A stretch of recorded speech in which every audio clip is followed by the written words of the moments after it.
सक्रिय कार्यकर्ता हैं मिस्टर जेसी फ्रांसिस। बहुत अच्छा काम कर रहे हो, यदि जुड़े हो तो बताएं। कल भी उन्होंने काफी ग्रोसरीज वगैरह हाउसिंग सोसाइटी में डिस्ट्रीब्यूट की, उनकी टीम और उन लोगों ने।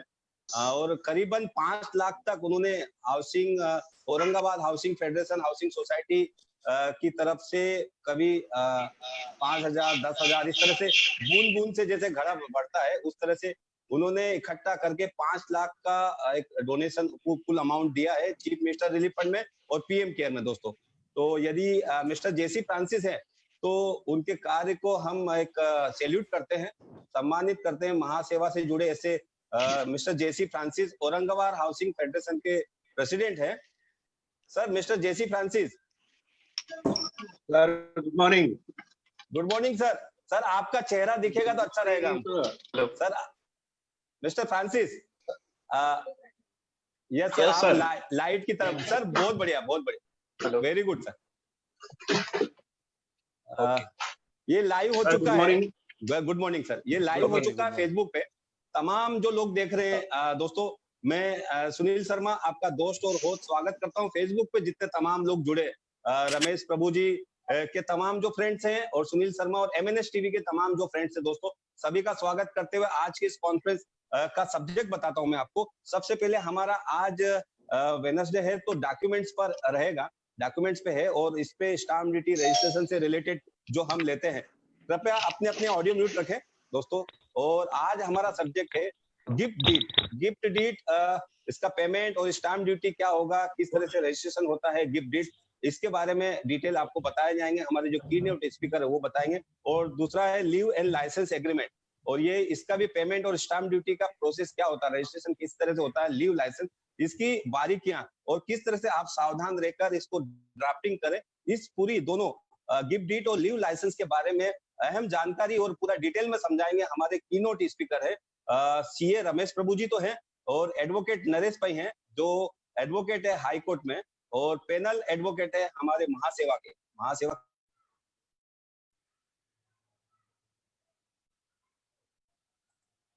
काफी सालों से प्रैक्टिस कर रहे हैं हाई कोर्ट में और तमाम अलग अलग विषय पर दोस्तों। इन तरह के जो डॉक्यूमेंट्स होते हैं उसके एक्सपर्ट माने जाते हैं एडवोकेट नरेश भाई। तो इनसे हम मुखातिब होंगे, लेकिन सबसे पहले मैं इनवाइट करूंगा mister J C Francis.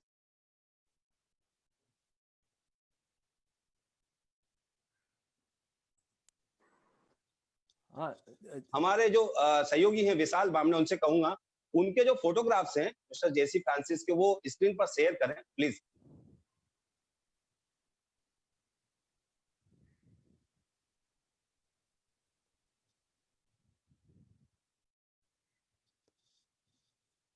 Vishal, are you there? Vishal Bamne,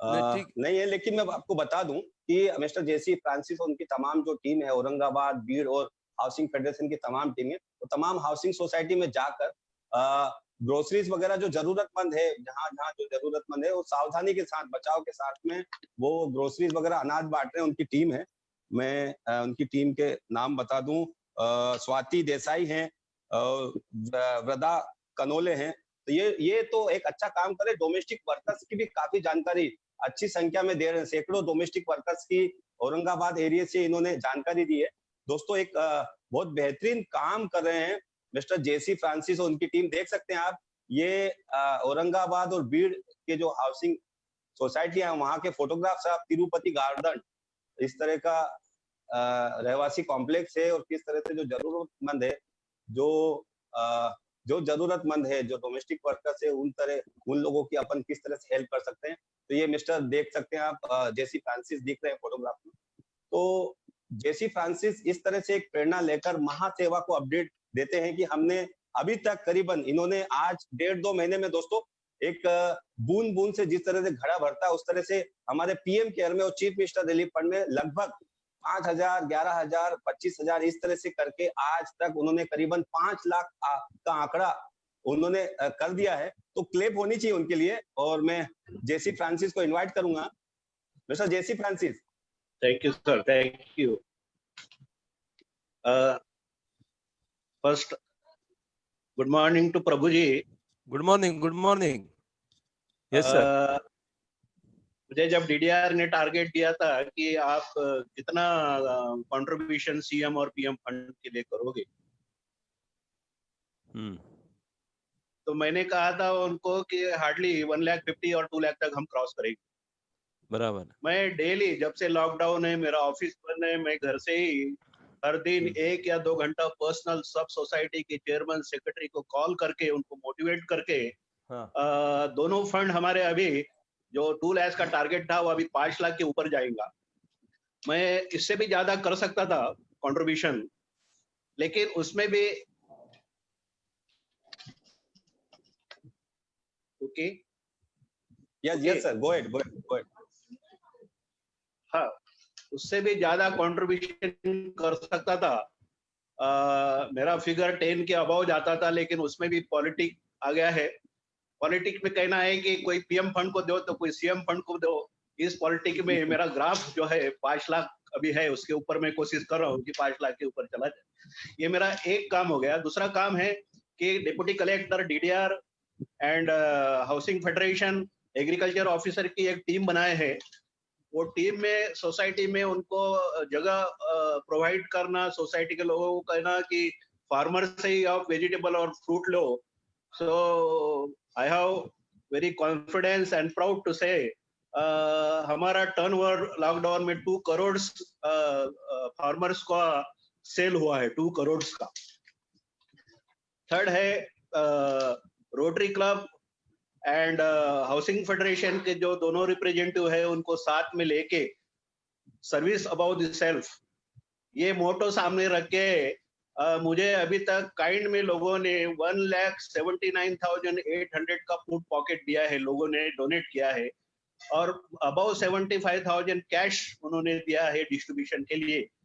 so near about 1,200 families को हमने 5 kg आटा, राइस, दाल, ऑयल, वेजिटेबल ये डिस्ट्रीब्यूट किया है। फोर्थ है डोमेस्टिक वर्कर का, आपको जो लिस्ट भेजा हूँ वो 15 के है, नियर अबाउट वो 18 या 20 की लिस्ट डायरेक्ट आई है। तो यदि उसमें कुछ और टाइम होगा तो मैं ज्यादा से ज्यादा और इन्वॉल्व कर सकता हूँ। So this is very difficult to give my expression within 5 minutes. Anyhow, you give me a time. I am thankful to the Prabhuji and all teams. Thank you very much, sir. देखिए Francis जी, एक minute, अपना जो domestic worker का जो data है ना, वो अभी 31 मई तक उन्होंने डेट एक्सटेंड किया है अपने पास, और 5-6 दिन है। यदि जो कर सकते आप करिए। एज पर एज जो जिन्होंने आपका CM रिलीफ फंड को दिया है, मेरा ऐसा मानना है कि जितने लोग दिया है, लगभग मुझे लगता है 50 लोगों के ऊपर CM रिलीफ फंड में दिया है। 70 सर, 70 सोसाइटीज। मैं चाहता हूं एक बार हमारा जो आइदर CM या कोऑपरेटिव मिनिस्टर, उनको हम बुलाते हैं उस टाइम में, उस प्रोग्राम में आपका 70 के 70 लोग आने दीजिए, उनका लिस्ट हम पढ़ के बताएंगे और उनको बता देंगे कि औरंगाबाद हाउसिंग फेडरेशन ने ऐसे ऐसा कार्यक्रम किया है। तो यदि वो नहीं हो सकता है तो हम क्या करेंगे, औरंगाबाद का जो DDR है और उधर का जॉइंट रजिस्ट्रार है, आपका औरंगाबाद डिवीजन अलग जॉइंट रजिस्ट्रार है। Yes sir. तो उनको बुलाएंगे, औरंगाबाद के लिए अलग। वही तो आपका जो डिवीजन है ना, डिवीजन जॉइंट रजिस्ट्रार प्लस आपका उधर का DDR और ऑफ कोर्स डेप्यूटी रजिस्ट्रार, सबको बुलाते हैं और बुला के उनके सामने ये 70 लोगों को प्रस्तुत करते हैं, ताकि तो भले वो डिजिटली रहेगा लेकिन अपना अपना मोबाइल में वो देख पाएंगे, उनको थोड़ा सा गाइड करेंगे ताकि let them have an appreciation from this people. ठीक है ना? माय रिक्वेस्ट टू यू, हाँ, जैसे आप फर्स्ट टाइम औरंगाबाद में आए थे, बराबर, उस टाइम आप आइए, रेस्ट ऑफ अरेंजमेंट मैं खुद करता हूँ। कलेक्टर भी हमारे इसमें आने वाले हैं अप्रिशिएशन अवार्ड में। अच्छा, तो आप भी आ जाइए, और एक बड़े लार्ज इसमें हम 70 सोसाइटी नहीं, नियर अबाउट 200 सोसाइटी को मैं ऑर्गेनाइज करता हूँ। So I invite you, so please spare some time, after everything will be clear. Sir वो मेरा सौभाग्य होगा, मैं जरूर आऊंगा बट मीन टाइम हमारा भी ऐसा लगता है कि लॉकडाउन का टाइम में भी जिस तरह से हम अप्रिशिएट करते हैं ना, this becomes a inspiration for others. So Definitely, sir. What we will do Definitely. Is, बिल्कुल maybe Yes. As you said, collector है, आपका रजिस्ट्रार है, उनको सब बुला के सुनील शर्मा जी आपके साथ में रहेंगे, एक प्रोग्राम बिल्कुल हम लोग करते हैं. ठीक है Yes. सर. सुनील जी? एक प्रोग्राम की तो बातचीत चल रही है, शायद उसमें कोऑर्डिनेट कर रहे हैं शैलेश गेड़िया जी, कर रहे हैं देवेंद्र फडणवीस के साथ में. तो पीएम केयर के लिए अपन उनको, इनमें पीएम केयर में भी काफी इन्होंने दिया है मिस्टर जेसी फ्रांसिस ने. तो एक तो वो प्रोग्राम का पाइपलाइन में चल रहा, तो हो सकता है 1-2 हफ्ते के बाद ये प्रोग्राम हो देवेंद्र फडणवीस के साथ में. और हम लोग प्लानिंग भी करेंगे बाला साहब थोराट के साथ, बाला साहब पाटिल के साथ में, कोऑपरेटिव मिनिस्टर और सीएम के साथ में. ठीक है, जी सर. Go ahead. सो अभी का आज का प्रोग्राम चालू करिए.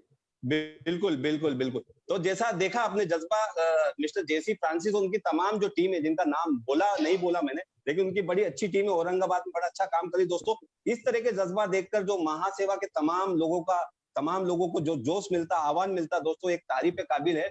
और इसमें मैं यही कहूंगा, मिस्टर जेसी फ्रांसिस के लिए एक शकील आजमी साहब की ये लाइन बोलना चाहूंगा मैं, कि जो जोश और जो उन्होंने ठान लिया है मदद की अपील करनी, तो तमाम उन लोगों के लिए जोश की मैं यही बात बोलूंगा कि हार हो जाती है जब मान लिया जाता है, हार हो जाती है जब मान लिया जाता है, और जीत तब होती है जब ठान लिया जाता है, जीत तब होती है जब ठान लिया जाता है. मिस्टर जेसी फ्रांसिस और उनकी तमाम टीम को शुभकामना देते हुए ऐसे ही काम करते रहे. जेसी फ्रांसिस जी, आपका नंबर शेयर कर दे, चैट बॉक्स में डिमांड हो रही है. और यह कार्यक्रम लाइव हो रहा फेसबुक पे, सीए रमेश प्रभु जी के आईडी पे जाएं आप, और सुनील शर्मा की आईडी पर, तो आप देख सकते हैं लाइव हो रहा. तो दोस्तों कमेंट्स करें फेसबुक पे, तमाम जितने लोग देख रहे हैं. दोस्तों, अवेयरनेस का प्रोग्राम है, इंफॉर्मेटिव है, और आपको एजुकेटेड करेगा ये प्रोग्राम निश्चित ही आपको. तो दोस्तों आप कमेंट्स करें चैट बॉक्स में जाकर, और लाइव करें इस कार्यक्रम को, लाइव कॉन्फ्रेंस को. दोस्तों आगे बढ़ते हुए इस कॉन्फ्रेंस की शुरुआत करता हूँ.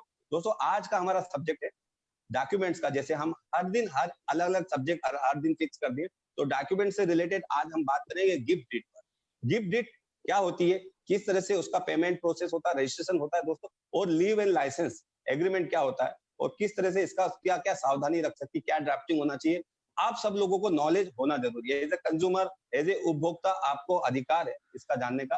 तो इस सब्जेक्ट के लिए एक्सपर्ट है हमारे साथ जुड़े हुए, एडवोकेट नरेश पै हैं, एडवोकेट है हाईकोर्ट के, और पैनल एडवोकेट है हमारे महासेवा के, जो काफी सालों का अनुभव रखते हैं, एडवोकेट नरेश पै. तो उनको इनवाइट करता हूं इस कॉन्फ्रेंस और इस सब्जेक्ट के लिए बोलने के लिए उनको इनवाइट करता हूं. वेलकम टू मिस्टर नरेश पै. नरेश जी, स्वागत है आपका.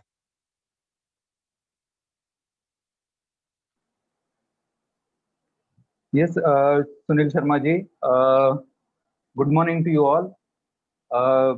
आज का जो विषय दिया हुआ है मुझे gift deed and leave and license, तो मैं रिक्वेस्ट करता हूं विशाल बामनी जी से स्क्रीन शेयर करने के लिए.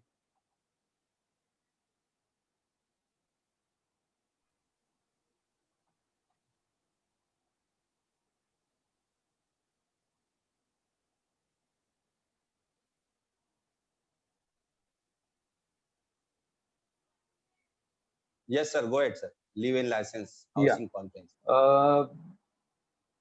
आज हम चर्चा करेंगे गिफ्ट डीड. तो उसमें गिफ्ट डीड में प्रोविजन दिया हुआ है ट्रांसफर प्रॉपर्टी एक्ट में. तो उसके अंदर रिलेटेड सेक्शन जो है मैं बताता हूँ कि 120 है कि गिफ्ट के बारे में डिफिनीशन दिया हुआ है. देन सेक्शन 123 जहाँ पर किस तरह से ट्रांसफर वगैरह इफेक्ट करती है उसके बारे में बताया गया है. उसी प्रकार से सेक्शन 124 वहाँ पर gift of existing property and future property, कि अगर समझो कोई एक आदमी करता है अपना एग्जिस्टिंग प्रॉपर्टी और फ्यूचर का प्रॉपर्टी, इसके बारे में उसका क्या इफेक्ट रहा, इसके बारे में एक प्रोविजन दिया हुआ है. उसी प्रकार से सेक्शन 125 वहां पर gift to several person and one person does not accept, कि जहां पर समझो कि एक गिफ्ट डीड के अंदर 2 से ज्यादा आदमियों को गिफ्ट दिया हुआ है और वहां पर एक आदमी जो है गिफ्ट को एक्सेप्ट नहीं करता है, तो इस सिचुएशन में उस गिफ्ट का क्या होगा, तो इसके बारे में प्रोविजन दिया हुआ है. एंड उसी प्रकार से गिफ्ट सस्पेंशन एंड रिवोकेशन, अगर कोई गिफ्ट के बाद उसको सस्पेंशन करना चाहता है, अगर उसको कैंसिल करना चाहता है उसके या रिवोक करना चाहता है, उसके बारे में प्रोविजन दिया है. उसी प्रकार से सेक्शन 127 वहां पर onerous gift means gift with some liability, तो इसके बारे में वहां पर 127 के अंडर दिया हुआ है. देन 128 यूनिवर्सल डॉनी कि उसका भी यूनिवर्सल डॉनी के बारे में डेफिनेशन उनका लाइबिलिटी रहेगा, तो इस बारे में चर्चा किया हुआ है। तो आज जो मुझे जो विषय दिया है कि gift deed that is on living society, तो उसके बारे में चर्चा करेंगे।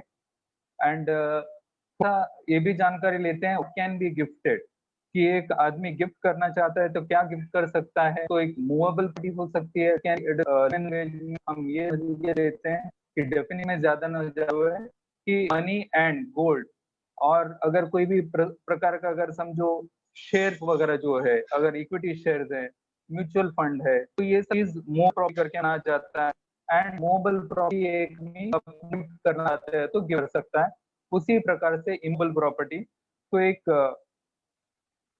Immovable property means land and building normally flat. तो एक सिंपल लैंग्वेज में मैं आपको डेफिनेशन बता रहा हूँ, जो कायदे में जो डेफिनेशन लिखा है उसको ज्यादा ये न एक्सप्लेन न करे, लैंग्वेज में बनने की कोशिश कर रहा हूँ।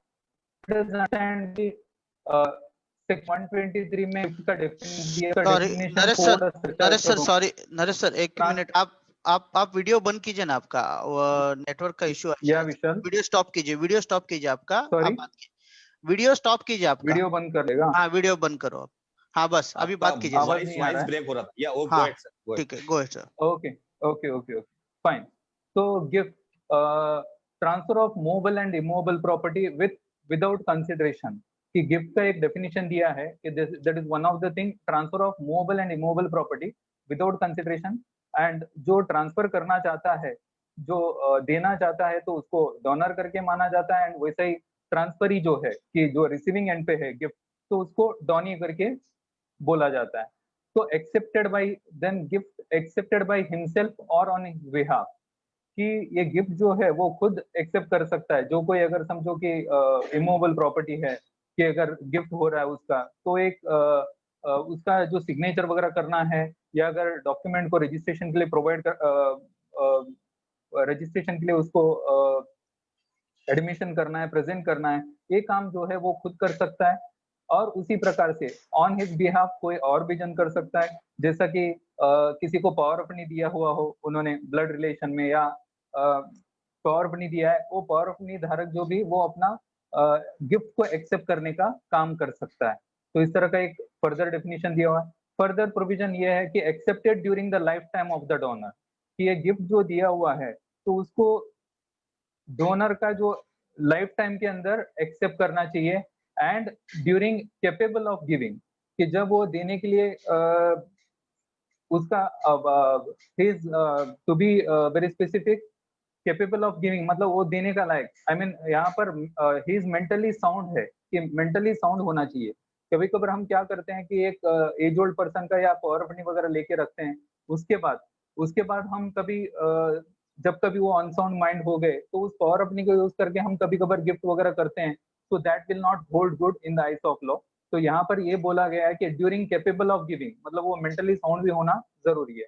Void if donee dies before acceptance, और कोई गिफ्ट वगैरह जो है गिफ्ट दिया जाता है डोनी एक्सेप्ट करने से पहले, अगर समझो कि वो खुद तो ऑफकोर्स वो जब जीवित है तो वो खुद एक्सेप्ट करेगा, अगर कोई और उसके बिहाफ में एक्सेप्ट करता है और वहां पर वो पावर पॉइंट होल्डर ने उसके देहांत के बाद अगर गिफ्ट को एक्सेप्ट किया हुआ है, वो गिफ्ट वॉइड है। तो एक इस तरह का एक डेफिनेशन सेक्शन 123 में दिया हुआ है। और आगे चलते हैं विशाल जी आप। Then who can be donor and donee, that is living person. Living person can gift and receive gift. Then further close blood relatives जो है, close blood relatives जो है वो गिफ्ट एक्सेप्ट करते हैं, गिफ्ट एक्सेप्ट कर सकते हैं, उसी प्रकार से गिफ्ट दे सकते हैं। देन हिंदू अनडिवाइडेड फैमिली, जो HUF हिंदू अनडिवाइडेड फैमिली है, वो भी गिफ्ट दे सकती है, वो भी गिफ्ट रिसीव कर सकती है। Then transfer of property act में ये फर्दर प्रोवाइड किया हुआ है कि ट्रांसफर को किस तरह से इफेक्ट करना चाहिए। अगर इमूवेबल प्रॉपर्टी है तो किस तरह से होना चाहिए, अगर मूवेबल प्रॉपर्टी है तो किस तरह से होना चाहिए। तो इसका भी एक प्रावधान दिया हुआ है, तो उसके बारे में भी थोड़ा सा चर्चा करूंगा कि gift shall be made by a registered instrument only. अगर कोई इमूवेबल प्रॉपर्टी का गिफ्ट वगैरह होता है, that has to be effected by a registered instrument. And उसी प्रकार से रजिस्टर्ड इंस्ट्रूमेंट ओनली।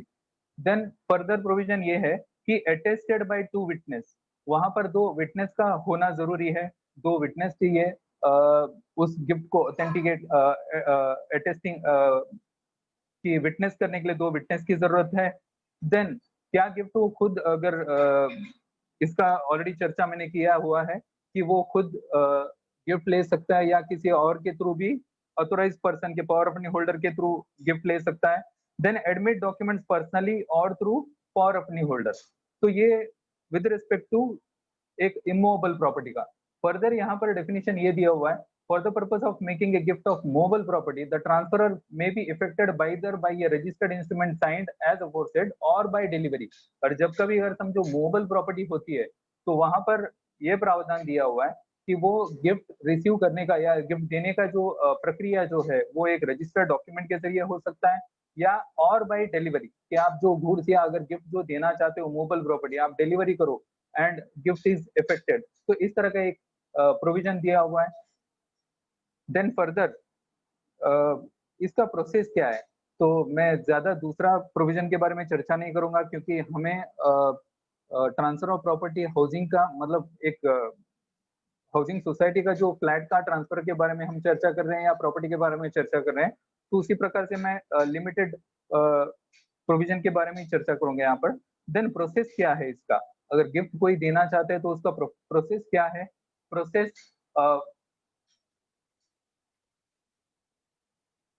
या एक गिफ्ट डीड ड्राफ्ट करना चाहिए, एक गिफ्ट डीड ड्राफ्ट करना चाहिए, उसके अंदर क्या क्या चीजें होना चाहिए कि उसमें ये रिलेवेंट डिटेल होना चाहिए कि वहां पर डोनर कौन है एंड डोनी कौन है, तो उनका एड्रेस भी होना चाहिए वहां पर, उनका पैन नंबर भी लिखना जरूरी है क्योंकि वो रजिस्ट्रेशन वगैरह करना रहता है तो उस टाइम पर पैन नंबर का बहुत जरूरी रहता है।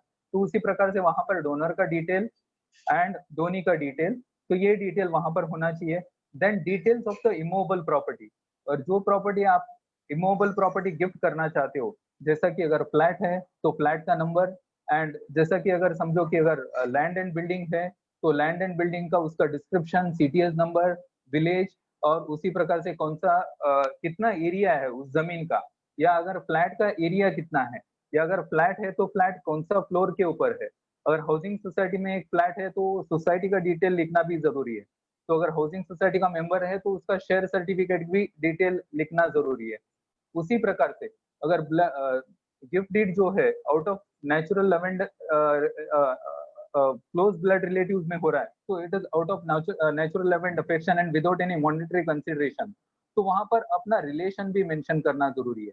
तो उसी प्रकार से फर्दर कि अगर समझो ओल्ड बिल्डिंग है तो उसका कुछ डिप्रिसिएशन, स्टैम्प ड्यूटी भरते समय वहां पर डिप्रिसिएशन भी मिलता है, तो पुराना बिल्डिंग होने के नाते तो अपने को स्टैम्प ड्यूटी में ऑफ कोर्स वहां पर डिप्रिसिएशन मिलता है स्टैम्प ड्यूटी में, तो अपना हमें ये भी लिखना जरूरी है कि एज ऑफ द बिल्डिंग कितना है। देन अगर लैंड एंड बिल्डिंग है तो प्रॉपर्टी कार्ड का डिटेल, तो ये ऑलरेडी चर्चा किया मैंने, तो इतना हमें वहां पर मेंशन करना जरूरी है। तो इस प्रकार से वहां पर गिफ्ट डीड को डोनर भी साइन करेगा, वहां पर सिग्नेचर का भी प्रोविजन करना है, डोनी भी साइन करेगा, उसी प्रकार से विटनेस का भी एक प्रोविजन अपने को करना जरूरी है। इस तरह से पूरा का पूरा डिटेल जो गिफ्ट जो करना चाहते हैं उस प्रॉपर्टी का डिटेल और उनका रिलेशन क्या है, तो ये सब इनकॉर्पोरेट करके एक गिफ्ट डीड को फाइनल करना जरूरी है। तो अब थोड़ा सा मैंने आपको ड्राफ्टिंग तक बताया, फर्दर मैं चलता हूं कि इसके ऊपर स्टैम्प ड्यूटी क्या लागू होगा, इसके ऊपर स्टैम्प ड्यूटी क्या होगा। क्या if residential and agricultural property है, अगर समझो कि एक रेसिडेंशियल एंड एग्रीकल्चरल प्रॉपर्टी अगर गिफ्ट हो रही है तो वहां पर वो गिफ्ट जो है वाइफ अगर हस्बैंड को कर रही है या अगर हस्बैंड वाइफ को कर रहा है या अगर पेरेंट्स जो है अपने बच्चों को कर रहे हैं, son, daughter and grandson and grand daughter, and अगर वो अपना डिसीज्ड सन का वाइफ के नाम पे अगर प्रॉपर्टी कर रहे हैं, अगर agricultural property and residential property, तो वहां पर गिफ्ट डीड का स्टैम्प ड्यूटी जो बनेगा वो 200 रुपया, एंड उसी प्रकार से उसका रजिस्ट्रेशन फीस है वो भी 200 रुपया रहेगा। Then further if residential and agricultural property is gifted, तो यहाँ पर फर्दर मैं आपको स्टैम्प एक्ट का प्रोविजन बताता हूँ, जहां पर residential property and agricultural properties gifted to father, अगर कोई अपना फादर को करता है या अगर मदर को गिफ्ट करता है या अगर ग्रैंड मदर ग्रैंडफादर और ब्रदर को करते हैं या अगर सिस्टर को करते हैं, the stamp duty will be 3% on the market value of the property and 1% on the registration and 1% registration fees maximum to ये 30,000, जो उसका मार्केट वैल्यू बनेगा उसका मैक्सिमम 30,000 रुपीज जो है रजिस्ट्रेशन फीस भरना है। इससे पहले 1 अप्रैल से पहले ये था प्रोविजन कि 1% जो अगर समझो कि जो मैंने फर्स्ट प्रोविजन अपना जो पीपीटी में पहला जो प्रोविजन लिखा है जहां पर 200 रुपये स्टैम्प ड्यूटी बन रहा है और 200 रुपये रजिस्ट्रेशन फीस भर रहा है, वो केस के अंदर ये भी था कि वहां पर एक मेट्रो सरचार्ज करके 1% लागू होता था, वो आज लागू नहीं है, 1% निकल गया है। तो या प्लीज विशाल आप जरा आगे बढ़िए। Then further, if commercial property is gifted to husband, wife, father, mother, brother, sister, son, daughter, grandson and granddaughter, in this case 3% on the market value, कि अगर विदाउट वहां पर किसी भी प्रकार का कंसिडरेशन वगैरह नहीं दिया हुआ है तो वहां पर 3% ऑन द मार्केट वैल्यू लगेगा। In any other case stamp duty attract 6%। अगर समझो कि ये क्लोज ब्लड रिलेटिव को छोड़ करके ना दूसरे किसी में अगर हो रहा है, मैं दूसरे किसी में अगर ट्रांसफर हो रहा है तो 6% स्टैम्प ड्यूटी लगेगा। जैसा कि अगर समझो brother in law sister in law को अगर कोई प्रॉपर्टी देते हैं या अगर फादर इन लॉ को, I mean brother in law and sister in law, या अगर इनके बीच में अगर कोई भी गिफ्ट होता है तो वहां पर 6% ऑन द मार्केट वैल्यू उसको स्टैम्प ड्यूटी लगेगा। Registration fees in both the cases, registration fees in both the cases is 1% on the market value maximum to 30,000 rupees। जो मार्केट वैल्यू बनता है उसका अगर समझो 25 लाख रुपीज का मार्केट वैल्यू बन गया तो अपने को 25,000 रुपीज रजिस्ट्रेशन फीस भरना पड़ेगा, या अगर उस केस में अगर मार्केट वैल्यू 30 लाख के ऊपर जा रहा है तो अपना मैक्सिमम फीस जो भरना है that is 30,000 rupees stamp duty बनेगी।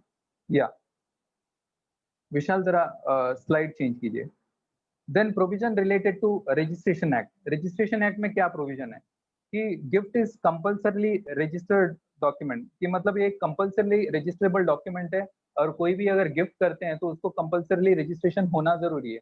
कि कोई कारण की वजह से गिफ्ट डीड को रजिस्टर नहीं करते, उसको स्टैम्प ड्यूटी भरते हैं 500 रुपया 1000 रुपया, अंडर स्टैम्प डॉक्यूमेंट रहता है, उसके बाद उसको एजुकेशन वगैरह करके एमनेस्टी स्कीम के अंदर स्टैम्प ड्यूटी जो प्रॉपर स्टैम्प ड्यूटी वो भरना है वो भरते हैं लोग, but it is gift effect नहीं किया गया है ऐसा माना जाता है कायदे के अंदर, मतलब गिफ्ट दिया ही नहीं है इस तरह से माना जाता है। तो अगर कायदे में ये प्रोविजन है कि इसको कंपल्सरली रजिस्ट्रेशन करना जरूरी है। Then affix passport size photograph and thumb impression on the document, कि सेक्शन 32 ये बोलता है 32 ये कि जब कभी रजिस्ट्रेशन किया जाता है डॉक्यूमेंट को तो उसको थंब इंप्रेशन करना जरूरी है। जो ट्रांसफरर है अगर समझो वो खुद अगर ट्रांसफरर है या ट्रांसफरी है तो उनका खुद का थंब इंप्रेशन लगेगा, या अगर समझो वो पावर ऑफ अटर्नी के थ्रू अदर डॉक्यूमेंट वगैरह एग्जीक्यूट कर रहे हैं तो पावर ऑफ अटर्नी होल्डर अपना थंब इंप्रेशन वहां पर लगा सकता है on behalf of the donor और डोनी एज द केस में भी। तो इस तरह का एक और उनका फोटोग्राफ लगेगा, जो अगर समझो पावर ऑफ अटर्नी के थ्रू ले रहे हैं तो पावर ऑफ अटर्नी होल्डर का फोटो लगेगा, या अगर खुद जा रहा है तो डोनी या डोनर खुद जा रहे हैं तो डोनर या डोनी अपना फोटोग्राफ लगाएंगे। देन फर्दर प्रोविजन क्या है? फर्दर प्रोविजन ये present the document for registration within 4 months of the from the date of execution. आपको जिस दिन आपने एग्जीक्यूट किया डॉक्यूमेंट को, एक रजिस्ट्रेशन कायदे के अंदर एक प्रावधान है, एक टाइम लिमिट ग्रांट किया हुआ है कि आपको एक 4 महीने के अंदर हर डॉक्यूमेंट को, विल को छोड़ करके, विल आप कभी भी प्रेजेंट कर सकते हो, अदर देन विल आपको उसको 4 महीने के अंदर प्रेजेंट करना जरूरी है। और कोई भी कारण की वजह से कि 4 महीने के अंदर हम जिस दिन एग्जीक्यूशन हो गया उसका 4 महीने के अंदर डॉक्यूमेंट को हम प्रेजेंट नहीं कर पा रहे हैं, रजिस्ट्रेशन ऑफिस में लेके जाके रजिस्ट्रेशन नहीं कर पा रहे हैं, इन दैट इवेंट क्या होगा? इन दैट इवेंट फर्दर ये प्रोविजन है कि हम डिलेड पीरियड के अंदर डॉक्यूमेंट को रजिस्ट्रेशन के लिए प्रेजेंट कर सकते हैं। डिलेड पीरियड के अंदर हम डॉक्यूमेंट को रजिस्ट्रेशन के लिए प्रेजेंट कर सकते हैं, तो उस टाइम पर रजिस्ट्रेशन फीस जो है वो 30,000 ही रहेगा, लेकिन पेनल्टी लगेगी कि अगर 4 महीने के अंदर न करते हुए 5वां महीने में जाएंगे, 6वां महीने में जाएंगे, 7वां महीने में जाएंगे, तो वहां पर हमें पेनल्टी भरना पड़ेगा। वो पेनल्टी क्या है उसका भी थोड़ा सा जानकारी देता हूँ आपको। पेनल्टी ये है कि अगर 5वां महीने में हम डॉक्यूमेंट रजिस्ट्रेशन के लिए जाते हैं, तो अपने को 2.5 times of the registration fees penalty करके भरना पड़ेगा। अगर हम 6वां महीने में रजिस्ट्रेशन के लिए डॉक्यूमेंट को प्रेजेंट करते हैं, तो हमें 5 times of the registration fees, अगर 30,000 रुपीज रजिस्ट्रेशन फीस है, तो हम 5 टाइम्स मीन्स 1,50,000 जो है हमें रजिस्ट्रेशन पेनल्टी करके देना पड़ेगा। वैसे ही 7वां महीने में सॉरी 7वां महीने में अगर प्रेजेंट करते हैं, then 7.5 times of the registration fees. वैसे 8वां महीने के अंदर 8वां महीने में अगर हम प्रेजेंट करते हैं डॉक्यूमेंट को, तो 10 times of the registration fees penalty लगाने का पूरा अधिकार रजिस्ट्रेशन एक्ट के अंदर रजिस्ट्रार को है। तो इस प्रकार से अगर डिलेड पीरियड है, डिलेड पीरियड में भी हम डॉक्यूमेंट रजिस्ट्रेशन कर सकते हैं, और अगर एक बार 8 महीने का पीरियड निकल गया, उस डॉक्यूमेंट को हम रजिस्ट्रेशन कर नहीं सकते हैं। पहले ये प्रावधान था 22 नवंबर 2011 से पहले कि हम एक डिक्लेरेशन डीड बनाते थे, और एक या अगर दोनों पार्टी अवेलेबल है तो कंफर्मेशन डीड बनाते थे, और कंफर्मेशन डीड को 100 रुपये स्टैम्प ड्यूटी भर के हम उसको प्रेजेंट करते थे रजिस्ट्रेशन के लिए। लेकिन आज अगर समझो कि अगर आप आज उसको अगर वापस उसको कंफर्मेशन डीड वगैरह बनाना चाहते हो, अगर कोई भी एक एग्रीमेंट फॉर सेल बनाया या अगर गिफ्ट डीड बनाया, गिफ्ट डीड बना के उसको उस टाइम का स्टैम्प ड्यूटी भरा था लेकिन रजिस्ट्रेशन नहीं किया, आज अगर रजिस्ट्रेशन करना चाहते हो तो फिर वापस हमें आज का मार्केट वैल्यू के ऊपर आज जब कभी आप डीड बनाते हो उस टाइम का उसको स्टैम्प ड्यूटी भरना पड़ेगा, प्रॉपर स्टैम्प ड्यूटी भरना पड़ेगा, तब जाके हम उसका कंफर्मेशन को रजिस्ट्रेशन के लिए प्रेजेंट कर सकते हैं। तो इस प्रकार का प्रावधान है। देन फर्दर कि एक गिफ्ट डीड बनाना चाहते हैं, कि अगर समझो कि एक फ्लैट का गिफ्ट डीड बनाना चाहते हैं, तो वहां पर क्या क्या डॉक्यूमेंट हमें लगता है, क्या क्या डॉक्यूमेंट की जरूरत है, तो वो उसके बारे में थोड़ा चर्चा करूंगा। कॉपी ऑफ टाइटल डॉक्यूमेंट्स, जैसा कि टाइटल डॉक्यूमेंट मीन्स उनको जो टाइटल डिराइव कैसे हुआ है, कि उन्होंने अगर उनको अग्रीमेंट बिल्डर से थ्रू खरीदा था, बिल्डर का अग्रीमेंट है, या अगर समझो उनको गिफ्ट वगैरह किया था, वो गिफ्ट डीड का copy, this is title document, ये टाइटल डॉक्यूमेंट का कॉपी लगेगा। And then copy of share certificate, अगर फ्लैट हाउसिंग सोसाइटी में है तो उसका शेयर सर्टिफिकेट का कॉपी लगता है। Then copy of property card of the building, कि अगर हाउसिंग सोसाइटी में है तो कौन सा ये जो बिल्डिंग कौन सा लैंड के ऊपर है, कौन सा प्लॉट के ऊपर है, प्लॉट नंबर क्या है या सीटीएस नंबर क्या है, ये जानकारी लेने के लिए प्रॉपर्टी कार्ड का कॉपी एक लगता है। Then copy of occupation certificate, कि अगर बिल्डिंग को ऑक्यूपेशन सर्टिफिकेट ग्रांट हुआ है तो ऑक्यूपेशन सर्टिफिकेट का कॉपी, या अगर समझो उनका अगर ऑक्यूपेशन सर्टिफिकेट ग्रांट नहीं हुआ है तो हम ये भी डॉक्यूमेंट दाखला दे सकते हैं, जैसा कि उनका बीएमसी असेसमेंट बिल, और समझो बिल्डिंग का बीएमसी असेसमेंट बिल है, उसके अंदर ये पता चलता है कि कौन सा दिन से उसको बिल्डिंग को एसेस करना, असेसमेंट बिल्डिंग का असेसमेंट कब चालू हुआ है, तो इसकी जानकारी मिलती है। तो इसके लिए एक बीएमसी असेसमेंट बिल भी age of the building decide करने के लिए बीएमसी असेसमेंट बिल भी एक कंसिडर किया जाता है। और अगर समझो इंडिविजुअल फ्लैट धारक जो है उनका भी अगर बीएमसी असेसमेंट बिल इंडिविजुअली बन रहा है, तो वो भी हम एक प्रूफ करके I mean to age of the building को इतना पुराना बिल्डिंग है करके प्रूव करने के लिए हम वो डॉक्यूमेंट हम प्रोवाइड कर सकते हैं। Then copy of permanent account number of the donor and donee, कि डोनर एंड डोनी का परमानेंट अकाउंट नंबर, जैसा पैन कार्ड या आधार कार्ड, इसमें से दो कोई में से एक चीज बहुत जरूरी है। देन वन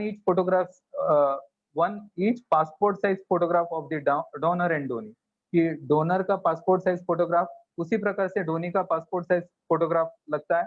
एंड उसके बाद एक सर्टिफिकेट फ्रॉम द सोसाइटी, एक सोसाइटी से एक सर्टिफिकेट भी लेना है कि ये बिल्डिंग कितना पुराना है और उसका सीटीएस नंबर, कौन सा प्लॉट के ऊपर सीटीएस नंबर है, ये मेंबर है या नहीं है।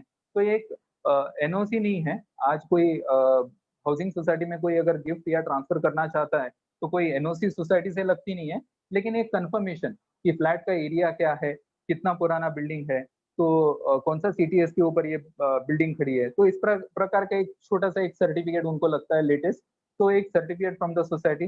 Then copy of ID proof of the attesting witness, कि जो अटेस्टिंग विटनेस जो है तो उनका भी एक पैन कार्ड या आधार कार्ड का कॉपी लगती है।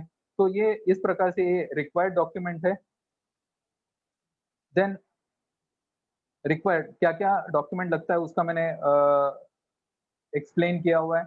Then further prepare the data entry. एक बार डॉक्यूमेंट वगैरह हो गया तो हमें प्रिपेयर करना है, डाटा एंट्री प्रिपेयर करना है कि वहां पर कौन डोनर, कौन डोनी, कौन सा प्रॉपर्टी ट्रांसफर हो रहा है, ये सब चीजों के बारे में, कौन विटनेस है, प्रॉपर्टी का डिस्क्रिप्शन क्या है, कितना स्टैम्प ड्यूटी लागू होता है, कौन सा स्टैम्प ड्यूटी भरा है, उसका चलन। तो ये सब एक डाटा एंट्री जो आईजीआर का पोर्टल में एक स्पेसिफिकली प्रोवाइड किया गया है, उस पोर्टल में जाके उस डाटा एंट्री का पर्टिकुलर डाटा एंट्री का स्पेस में जाके हमें ये डिटेल वगैरह फिलअप करना पड़ेगा। एंड उसके बाद present the document for registration. जिस तरह से मैंने इससे पहले कहा कि 4 महीने के अंदर या अगर 4 महीने के बाद जाते हैं तो डिलेड पीरियड के अंदर डॉक्यूमेंट प्रेजेंट होना चाहिए। अब ये प्रेजेंट डॉक्यूमेंट प्रेजेंट करने के लिए, और समझो कि अगर वो खुद भी जा सकता है, अगर खुद ने साइन किया है, या अगर खुद साइन डॉक्यूमेंट को खुद ने साइन किया है, या अगर पावर ने किसी और एडमिशन को दिया, एडमिशन का पावर किसी और को दिया हुआ है, तो वो एडमिशन कर सकता है या खुद भी प्रेजेंट हो सकता है। देन एक बार डॉक्यूमेंट रजिस्ट्रेशन हो गया, जिस तरह से कायदे के अनुसार रजिस्ट्रेशन हो जाता है, रजिस्ट्रेशन होने के बाद उसका एक इंडेक्स 2 बनता है। तो ये इंडेक्स 2 बन गया and there the provision related to gift की गिफ्ट इफेक्ट हो गया। तो इस तरह से एक माना, इस तरह से एक कंप्लीट डॉक्यूमेंट कंप्लीट हो जाता है। कभी कभार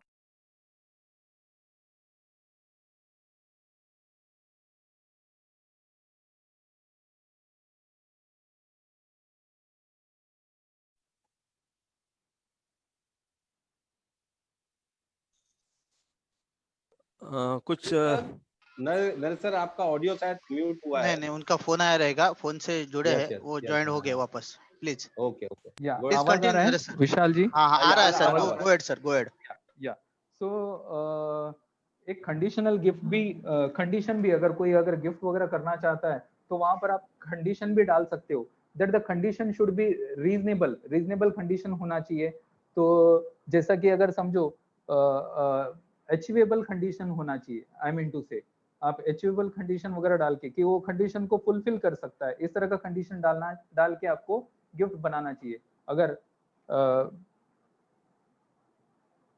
या so this is all with respect to gift deed which I have discuss. आपका कोई क्वेरी वगैरह जो है उसको मैं प्रेजेंटेशन के बाद जरूर ले लूंगा। एंड फर्दर हम चर्चा करते हैं कि लीव एंड लाइसेंस, फर्दर हम चर्चा करेंगे लीव एंड लाइसेंस के बारे में कि इसका डेफिनेशन मैंने पूरा लिखा हुआ है, तो हम शॉर्ट में समझ लेते हैं। Landlord means a person who is for the time being receiving और एंटाइटल्ड टू रिसीव रेंट। और जो कोई अगर लैंडलॉर्ड मतलब कौन है कि वो time being for the time being receiving और एंटाइटल्ड टू, अगर वो रेंट रिसीव कर रहा है और he is entitled to receive, तो इस तरह का एक डेफिनेशन यहाँ पर वाइड दिया हुआ और उससे भी ज्यादा है। तो हमें एक लेमन लैंग्वेज में हम ये समझ लेते हैं जो ओनर है प्रॉपर्टी का कि वो लैंडलॉर्ड है। तो एंड लाइसेंसी कौन है? लाइसेंसी is the person who is या 1 minute.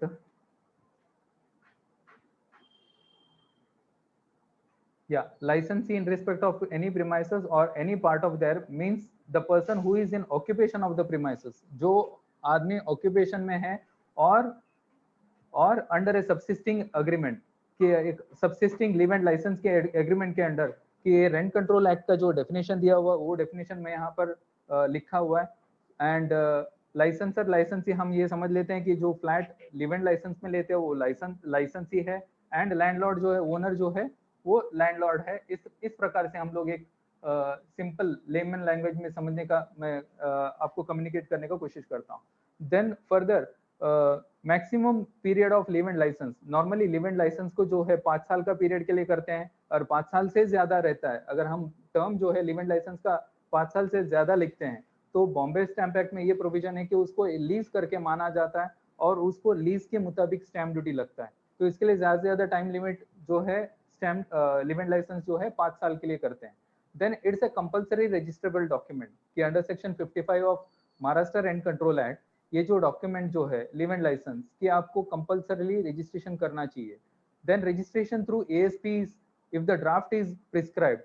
एक स्टैंडर्ड ड्राफ्ट दिया हुआ है आज 2017 से, जहां तक मुझे मालूम है 2017 या 2018 से एक ऑथोराइज्ड सर्विस प्रोवाइडर करके एक अलग से एक unit I mean outsourcing agency create किया हुआ है रजिस्ट्रेशन डिपार्टमेंट में, वेरिन उनको पावर दिया गया है कि वो लिव एंड लाइसेंस को रजिस्टर कर सके। तो वो अपना डिवाइसेस वगैरह लेके, कंप्यूटर लेके, वो जो उनका जो लाइसेंसर लाइसेंसी का घर में जाके वो रजिस्ट्रेशन कर सकते हैं, कंप्लीट कर सकते हैं, या उनका ऑफिस में भी वो रजिस्ट्रेशन कर सकते हैं। इस तरह का एक प्रावधान लेटेस्ट दिया हुआ है। एंड उसी प्रकार से अगर एक उसमें भी अगर आप एक पर्टिकुलर क्लॉजेस दिया हुआ है, प्रिस्क्राइब किया हो, उतना क्लॉजेस के साथ अगर आप करते हो तो ऑनलाइन रजिस्ट्रेशन पॉसिबल है। अगर आपने अपना जो टर्म्स एंड कंडीशन एडिशनल डाला हुआ है, देन इट विल बिकम कि आपको सब रजिस्ट्रार ऑफिस में जाके वो ज्यादातर डॉक्यूमेंट रजिस्ट्रेशन करना एडवाइजेबल रहेगा। तो ये with respect to leave and license. And further कि स्टैम्प ड्यूटी क्या लगता है लिव एंड लाइसेंस के ऊपर। लिव एंड लाइसेंस के ऊपर स्टैम्प ड्यूटी जो है 0.25% लगता है, 0.25% ऑन दी टोटल कैलकुलेशन। ये कैलकुलेशन क्या है? That is highest license fees, rent payable under the agreement, आप जो रेंट पे करते हो उसका एक टोटल सम रहेगा। देन नॉन रिफंडेबल डिपॉजिट, एक नॉन रिफंडेबल डिपॉजिट है मनी एडवांस, कि आपने किसी भी प्रकार का एक एडवांस दिया हुआ है, वो एडवांस, और या अगर आपने एग्रीमेंट के अंदर एग्री किया हुआ है कि हम ये इतना अमाउंट हम एडवांस के रूप में आपको देने वाले हैं, फ्यूचर डेट में देने के लिए एग्री किया है, और अगर समझो किसी भी प्रकार का प्रीमियम कि हम प्रीमियम देना चाहते हैं, और वॉट एवर नेम, ये इतना छोड़ के और भी कोई अलग उसका अलग एक नोमेनक्लेचर नाम देके अगर डॉक्यूमेंट के अंदर ऐड किया है, so whatever name called, कि वो भी एक एडिशन होगा। Then interest calculated at the rate of 10% per annum on the refundable security deposit. और हमने एक रिफंडेबल सिक्योरिटी डिपॉजिट लिखा हुआ है, तो उसके ऊपर हर साल का 10% इंटरेस्ट वो हमें ऐड करना है लाइसेंस फीस के साथ। तो ये और per annum on the refundable security deposit और money advance all to be advanced by whatever name, या अगर और कोई नाम देके उसको अगर डॉक्यूमेंट के अंदर इंसर्ट करते हैं तो वो एक हमें जब टोटल वैल्यू क्रिएट करने के लिए हमें वो ऐड करना पड़ेगा। देन रजिस्ट्रेशन फीस क्या होगा इसका? उसका रजिस्ट्रेशन फीस है मैक्सिमम 1000 रुपीज रजिस्ट्रेशन फीस है, या उसका रजिस्ट्रेशन फीस 1000 रुपीज। देन हमें डॉक्यूमेंट क्या क्या लगते हैं कि एक तो हमें ओनरशिप प्रूफ लगता है, लैंडलॉर्ड जो है वो लैंडलॉर्ड है करके उनके पास टाइटल डॉक्यूमेंट होना चाहिए। ये टाइटल डॉक्यूमेंट नॉर्मली उसका इंडेक्स टू लेते हैं, या अगर समझो लैंड एंड बिल्डिंग है तो वहां पर प्रॉपर्टी कार्ड लेटेस्ट जो है 3 महीने के अंदर का प्रॉपर्टी कार्ड लिया जाता है। Then copy of the ID proof of the landlord and licensee, कि जहां पर लैंडलॉर्ड है तो उनका आईडी प्रूफ और लाइसेंसी जो है उनका आईडी प्रूफ लिया जाता है, उनका 2 फोटोग्राफ लिया जाता है, 2 फोटोग्राफ्स। उसी प्रकार से 2 विटनेस उसमें लगते हैं, 2 witness and their photo ID, और उनका फोटो आईडी भी जरूरी पड़ता है कि उनको डॉक्यूमेंट रजिस्ट्रेशन के लिए विटनेस करना है तो वहां पर उनको आईडी प्रूफ भी देना पड़ता है। अगर कोई कंपनी है, कंपनी के बिहाफ अगर हो रहा है तो pan card of the representative, landlord या लाइसेंसी का तो लगेगा, अगर कंपनी लाइसेंसी है तो कंपनी का पैन कार्ड दिया जाता है, एंड वहां पर कंपनी का रिप्रेजेंटेटिव जो है तो उनका भी पैन कार्ड लगता है। Then resolution of the company, कि एक पर्टिकुलर एक आदमी को अगर रेजोल्यूशन दिया हुआ है कि आप जाके हमारा डॉक्यूमेंट को रजिस्टर करो, तो इस तरह का एक रेजोल्यूशन मतलब कंपनी का डॉक्यूमेंट रजिस्टर करो, तो वो एक रेजोल्यूशन। और पीओए, अगर समझो कोई कंपनी में क्या होता है कि अगर साल में बहुत सारे ट्रांजेक्शन चलते रहते हैं तो उस every now and then resolution देना फिजिबल नहीं, तो इसके लिए पावर ऑफ अटॉर्नी दिया हुआ रहता है। तो अगर पावर ऑफ अटॉर्नी दिया हुआ है तो पावर ऑफ अटॉर्नी, तो ये इतना डॉक्यूमेंट रजिस्ट्रेशन के लिए, लिव एंड लाइसेंस का रजिस्ट्रेशन के लिए लगता है। सो विद दिस मैंने रिक्वायर्ड डॉक्यूमेंट्स क्या है, लिव एंड लाइसेंस क्या है, लिव एंड लाइसेंस का किस तरह से होता है, या अगर गिफ्ट वगैरह, गिफ्ट का provision, stamp duty related, then registration, तो ये सब चीज का मैंने डिस्कशन किया हुआ है। So with this, I have concluded my presentation on gift and live and license. Yeah, thank you so much, Sunil Sharma ji. Thank you Naresh sir. Naresh sir बहुत ही अच्छा आपने बारीकियां बताई। कि किस तरह से लीव लाइसेंस, तो क्योंकि दोस्तों बहुत सारे लोगों की, बहुत से लोग सीनियर सिटीजन हो, बहुत से लोगों की इनकम ऑफ सोर्स होती है, जो रेंट होता है, तो लीव लाइसेंस की बारीकियां क्या है वो हमारे जो कीनोट स्पीकर नरेश भाई ने बताया, और बताया कि किस तरह से गिफ्ट डीड कर सकते हैं, और गिफ्ट डीड की भी बारीकियां, किस तरह से स्टाम्प ड्यूटी रजिस्ट्रेशन कैसे होता है, क्या क्या सावधानियां बरतें आप गिफ्ट डीड में और लीव लाइसेंस में, वो बताया। हम अभी बात करेंगे, यदि शीतल नातू जी जुड़ी हुई है, शीतल नातू जी आप फोन पर बात उनको फोन करिए, और मीन टाइम ठीक मैं है, कुछ बोलना चाहूंगा। बिल्कुल बिल्कुल सर। या आप सबको मैं स्वागत करता हूँ। देखिए, नरेश भाई ने बहुत अच्छे तरह से हमें stamp duty registration, leave and license बताया है। तो हम ये करना चाहते हैं, हर दिन 11 बजे से लेकर 1 बजे तक हम नया नया विषय को लेकर आपके सामने आ रहे हैं। तो हर सोमवार को हम लोग जो है 20 लाख करोड़ का जो पैकेज सेंट्रल गवर्नमेंट ने दिया, उस पैकेज में अलग अलग इंडस्ट्री को क्या रखा है, उस तरह का हम बात करने वाले हैं। जैसे कि लास्ट मंडे, जो गया मंडे, हमने डिसाइड किया एमएसएमई को क्या बेनिफिट है। अगला हम दूसरा इंडस्ट्री लेंगे, वैसा ही हर इंडस्ट्री में हम लेते जाएंगे। मंडे का दिन, ट्यूसडे का दिन हम लोग जो है महाराष्ट्र कोऑपरेटिव सोसाइटी एक्ट के अंतर्गत क्या क्या नया नियम आया है, सर्कुलर क्या है, उसके बारे में चर्चा करेंगे। और आप देखा, वेंसडे हम हमेशा एक विषय लेके आएंगे, डॉक्यूमेंट, लिव एंड लाइसेंस हो, गिफ्ट डीड हो, रिलीज डीड हो, पार्टनरशिप डीड हो, या उसका कितना स्टैम्प ड्यूटी लगता है, रजिस्ट्रेशन लगता है। तो अलग अलग डॉक्यूमेंट, जैसा कि परमानेंट ऑल्टरनेट एकोमोडेशन हो, एग्रीमेंट फॉर सेल हो, सेल डीड हो, आपका कन्वेंस डीड हो, इस तरह का एक्सचेंज डीड, इस तरह का हम डॉक्यूमेंट लेके आएंगे। उसके अंदर क्या आपको प्रावधान है, उसमें क्या क्या क्लॉज होना चाहिए। अभी नरेश जी ने क्लॉज क्या क्या चाहिए उसके बारे में जानकारी नहीं दी, लेकिन नॉर्मली क्लॉजेस में किस तरह से होगा उसके बारे में भी हम जिक्र करेंगे। उसके बाद जो थर्सडे है, हम रीडेवलपमेंट के ऊपर चर्चा करेंगे। रीडेवलपमेंट मतलब आप समझ सकते हैं कि हाउसिंग सोसाइटी में redevelopment, self redevelopment, feasibility report, role of architect, engineer, chartered accountant, फिर उसका मार्केटिंग हो, फंडिंग हो, बैंकर्स को लाना हो, अलग अलग विषय के ऊपर हम थर्सडे बात करेंगे। फिर फ्राइडे का दिन बहुत महत्वपूर्ण है, जो 20 लाख करोड़ का पैकेज तो है ही है, उसके साथ साथ अलग अलग कॉम्प्लायंसेस, कंपनी लॉ में क्या लिखा है, जीएसटी में क्या लिखा है, इनकम टैक्स में क्या लिखा है, अलग अलग कायदे में क्या आपको सहूलत दिया है, जो कॉम्प्लायंस, उसके बारे में हम शुक्रवार को डिस्कस करते हैं। शनिवार को हम टेट बेट मतलब अधिकारी अपने द्वारी, तो अभी तक हमने 3 प्रोग्राम कर चुके हैं। तो अगला भी हम एजुकेशन मिनिस्टर या उद्योग मिनिस्टर, ऐसे लोगों को हम आपके सामने लेके आएंगे, जिससे कि अधिकारी आपके सामने आके उनका जो भी चीज है वो बताएंगे, अधिकारी अपने द्वारी।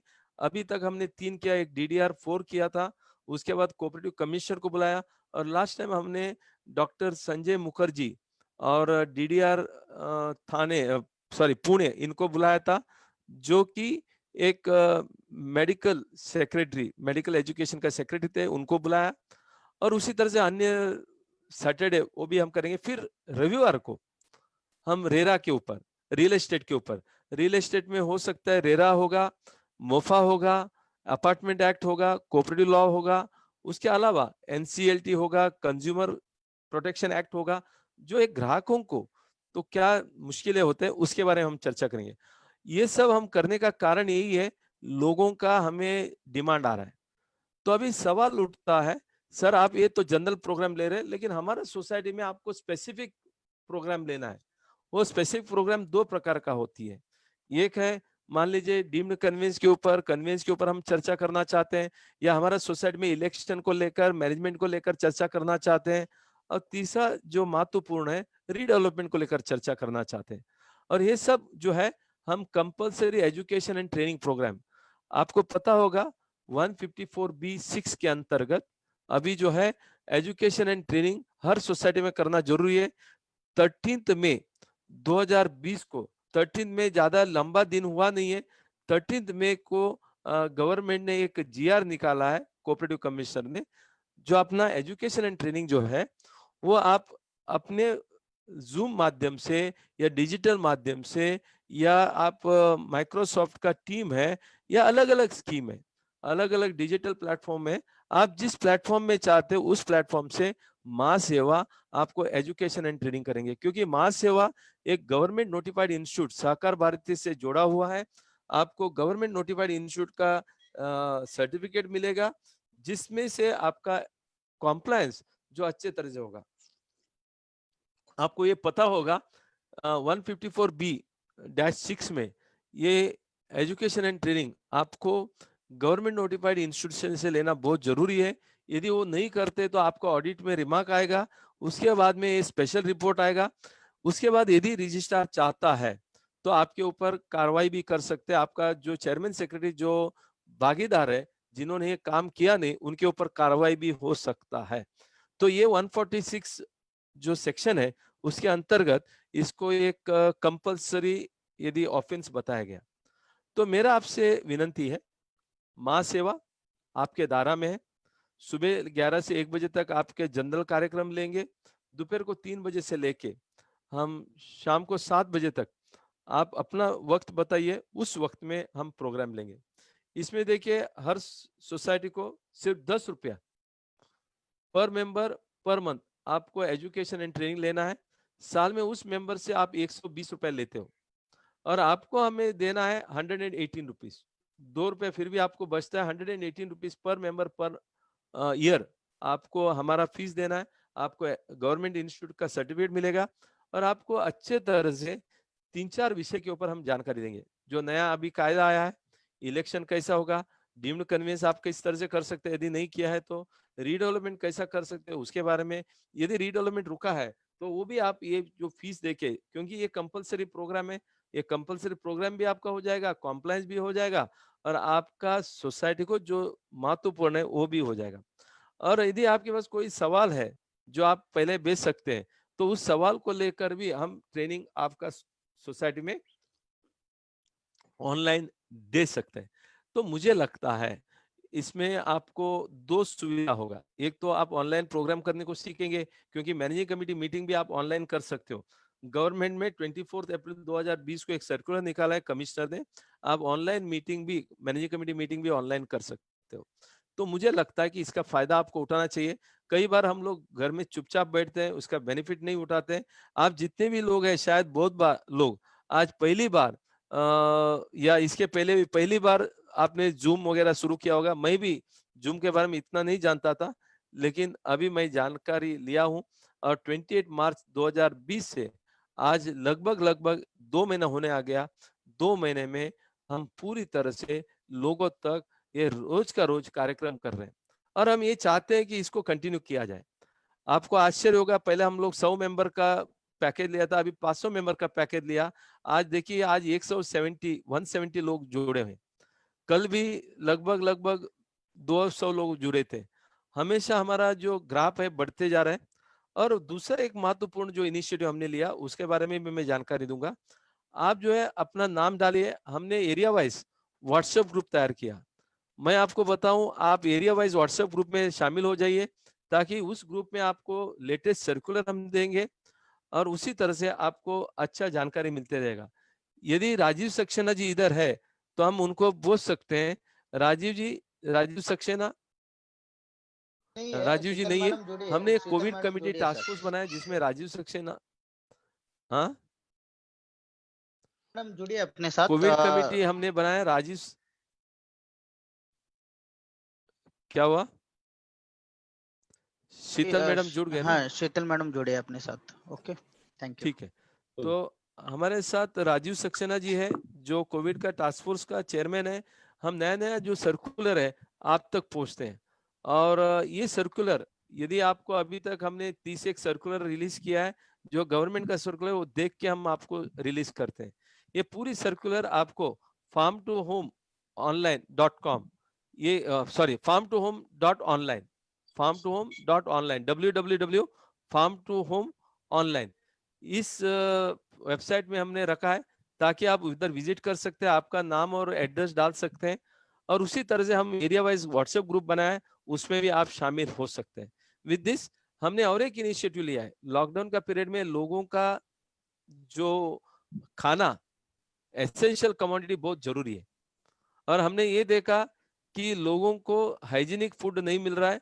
कई बार जो फार्मर का एसेंशियल कमोडिटी भी 10-15 आदमी का हाथ लग के आता है, जिसमें कोविड होने का पूरी चांसेस है। उसका प्रिकॉशन के लिए लोगों ने बात किया, हमारा सोसाइटी ने बोल दिया कि एज ए मास सेवा आप कुछ इसके ऊपर इनिशिएटिव लीजिए। हमने शीतल नातू मैडम जो पुणे में है, जो 25 साल का अनुभवी है सॉफ्टवेयर में, उनसे सलाह लेकर हमने एक सॉफ्टवेयर बनाया, फार्म टू होम .ऑनलाइन। ये फार्म टू होम ऑनलाइन क्या है, इनिशिएटिव क्या है?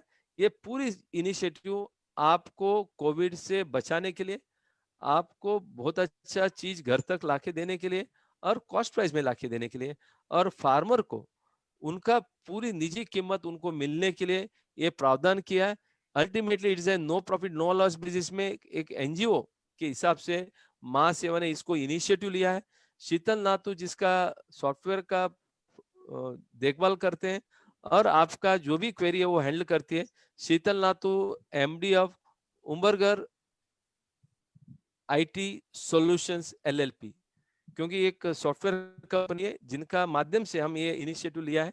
आई वेलकम शीतल नातू, एंड आपको मैं रिक्वेस्ट करूंगा कि you can tell us what is this software all about.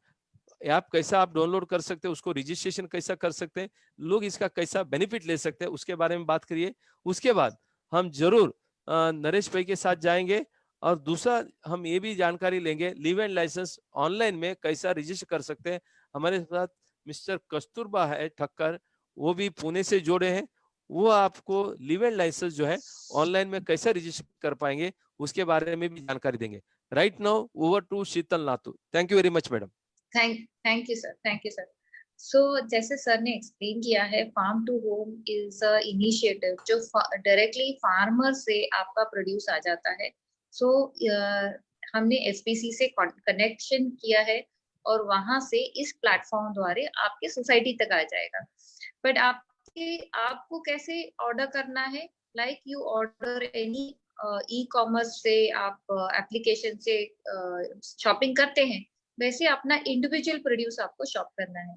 जैसे प्याज हुआ 1 किलो 2 किलो, जैसे आलू टमाटर हुआ 1 किलो, और व्हाटएवर, इवन भाजी हुआ आधा केजी, वैसे आपको शॉपिंग करना है। और आपकी सोसाइटी का जो क्यूमुलेटिव डेटा बन जाता है वो फार्मर को होलसेल का ऑर्डर बन जाता है, फार्मर के लिए होलसेल का ऑर्डर बन जाता है। और इसी तरीके से वो आपके यहाँ पे वाजिब दामों पे सामान ले आ सकता है, which is really economical at price, fresh in quality and uncontaminated from COVID जैसी बीमारियों से, कीटाणु से। इट इज अनकंटामिनेटेड बिकॉज ज्यादा हाथ लगेंगे नहीं, डायरेक्टली फार्म प्रोड्यूस से आएगा, तो वहां पे भी हर चीज में स्वच्छता एंड अनकंटामिनेशन है, तो वैसे वहां से चीजें आ जाएंगी। इस प्लेटफॉर्म पे हमने ऑनलाइन पेमेंट का इंतजाम किया है, so you don't have to transact in cash, तो भी हमारा सेफ्टी ज्यादा एनहांस होगा। सेफ्टी में सेफ्टी कंसिडरेशंस बहुत हाई है। अभी हम फार्मर को ट्रेन किया है कि आप पैक करके भेजिए, पैक वेजिटेबल्स आपके पास आ जाएंगी, तो सोशल डिस्टेंसिंग भी बना रहेगा, यानी वो आपकी सोसाइटी में आके पैकेट्स दे देंगे, तो वो पैकेट्स आपके घरों तक आइदर वॉचमैन भेज देगा या तो फार्म प्रोड्यूसर को अगर इजाजत है तो वो आके दे देगा। तो सोसाइटी में जो गर्दी होती है या तो फिर भीड़ भिड़क कम हो जाता है, all that is taken care of and social distancing is maintain. So आज की जैसे ड्यूरेशन में, इवन आफ्टर लॉकडाउन, अभी तो कुछ दिनों में लॉकडाउन खुल भी जाएगा, बट ये जो कोविड का टेंशन है वो तो बना रहेगा। You can not avoid it for at least some time of few months.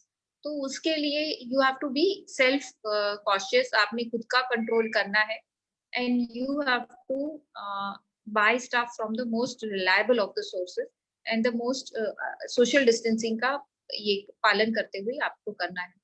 तो ये सब्जी एंड इसेंशियल कमोडिटी जो गुड्स है, इसके बारे में ये हम इसी तरीके से हमने उसको अप्लाई किया है.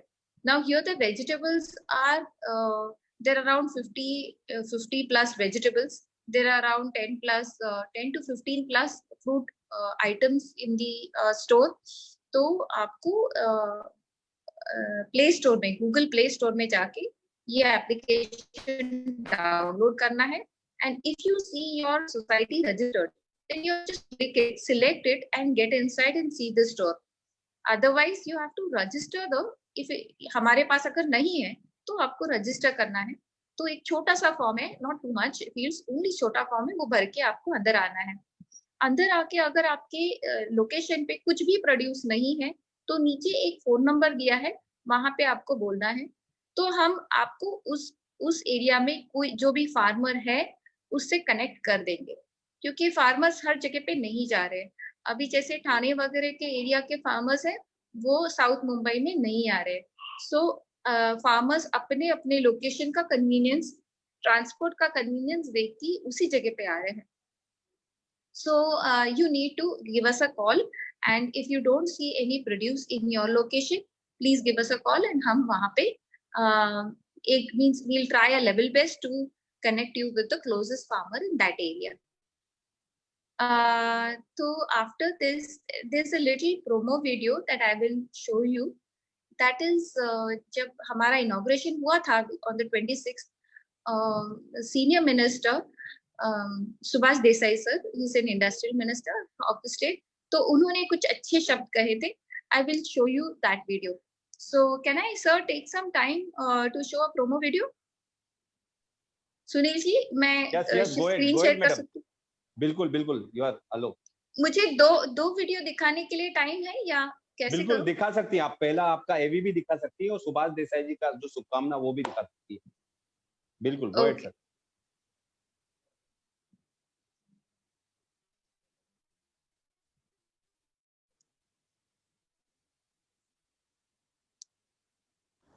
तेवीस मार्च 2020 संपूर्ण भारतात लॉकडाऊनची घोषणा. 15 एप्रिलपर्यंत परिस्थिती सुधारण्याची शक्यता. Panvel market yard, Pune market yard बंद. फळे, पालेभाज्या यांची वाहतूक होत नाही आहे. शेतात शेतीमाल तयार होतोय पण तो नेता येत नाही. तर दुसरीकडे बाजारात भाजीपालाच नाही अशी परिस्थिती. यावर काहीतरी मार्ग काढलाच पाहिजे. यातूनच श्री रमेश प्रभू सर यांच्या कल्पनेतून फार्म टू होम ऑनलाईन या संकल्पनेचा जन्म झाला. त्याला प्रत्यक्ष उतरवण्याचे श्रेय जाते शीतल नातू व त्यांच्या टीमला. 15 दिवस रात्र मेहनत करून अनेक तज्ज्ञांचं मार्गदर्शन घेऊन त्यांनी ग्राहक ते शेतकरी यांना जोडणारा एक महत्त्वाकांक्षी डिजिटल दुवा तयार केला. या दुव्याद्वारे आता शेतकरी आपला माल थेट प्रत्यक्ष निर्धारित केलेल्या हाऊसिंग सोसायटींपर्यंत अत्यंत सुरक्षितपणे घेऊन जाऊ शकतो. घर बसल्या एका ॲपद्वारे प्रत्येक ग्राहक आपला हव्या असलेल्या मालाची नोंदणी करतात. या मालाची एकत्रित नोंदणी महासेवक किंवा नेमून दिलेल्या स्वयंसेवी संस्था ह्यांच्याकडे ती येते.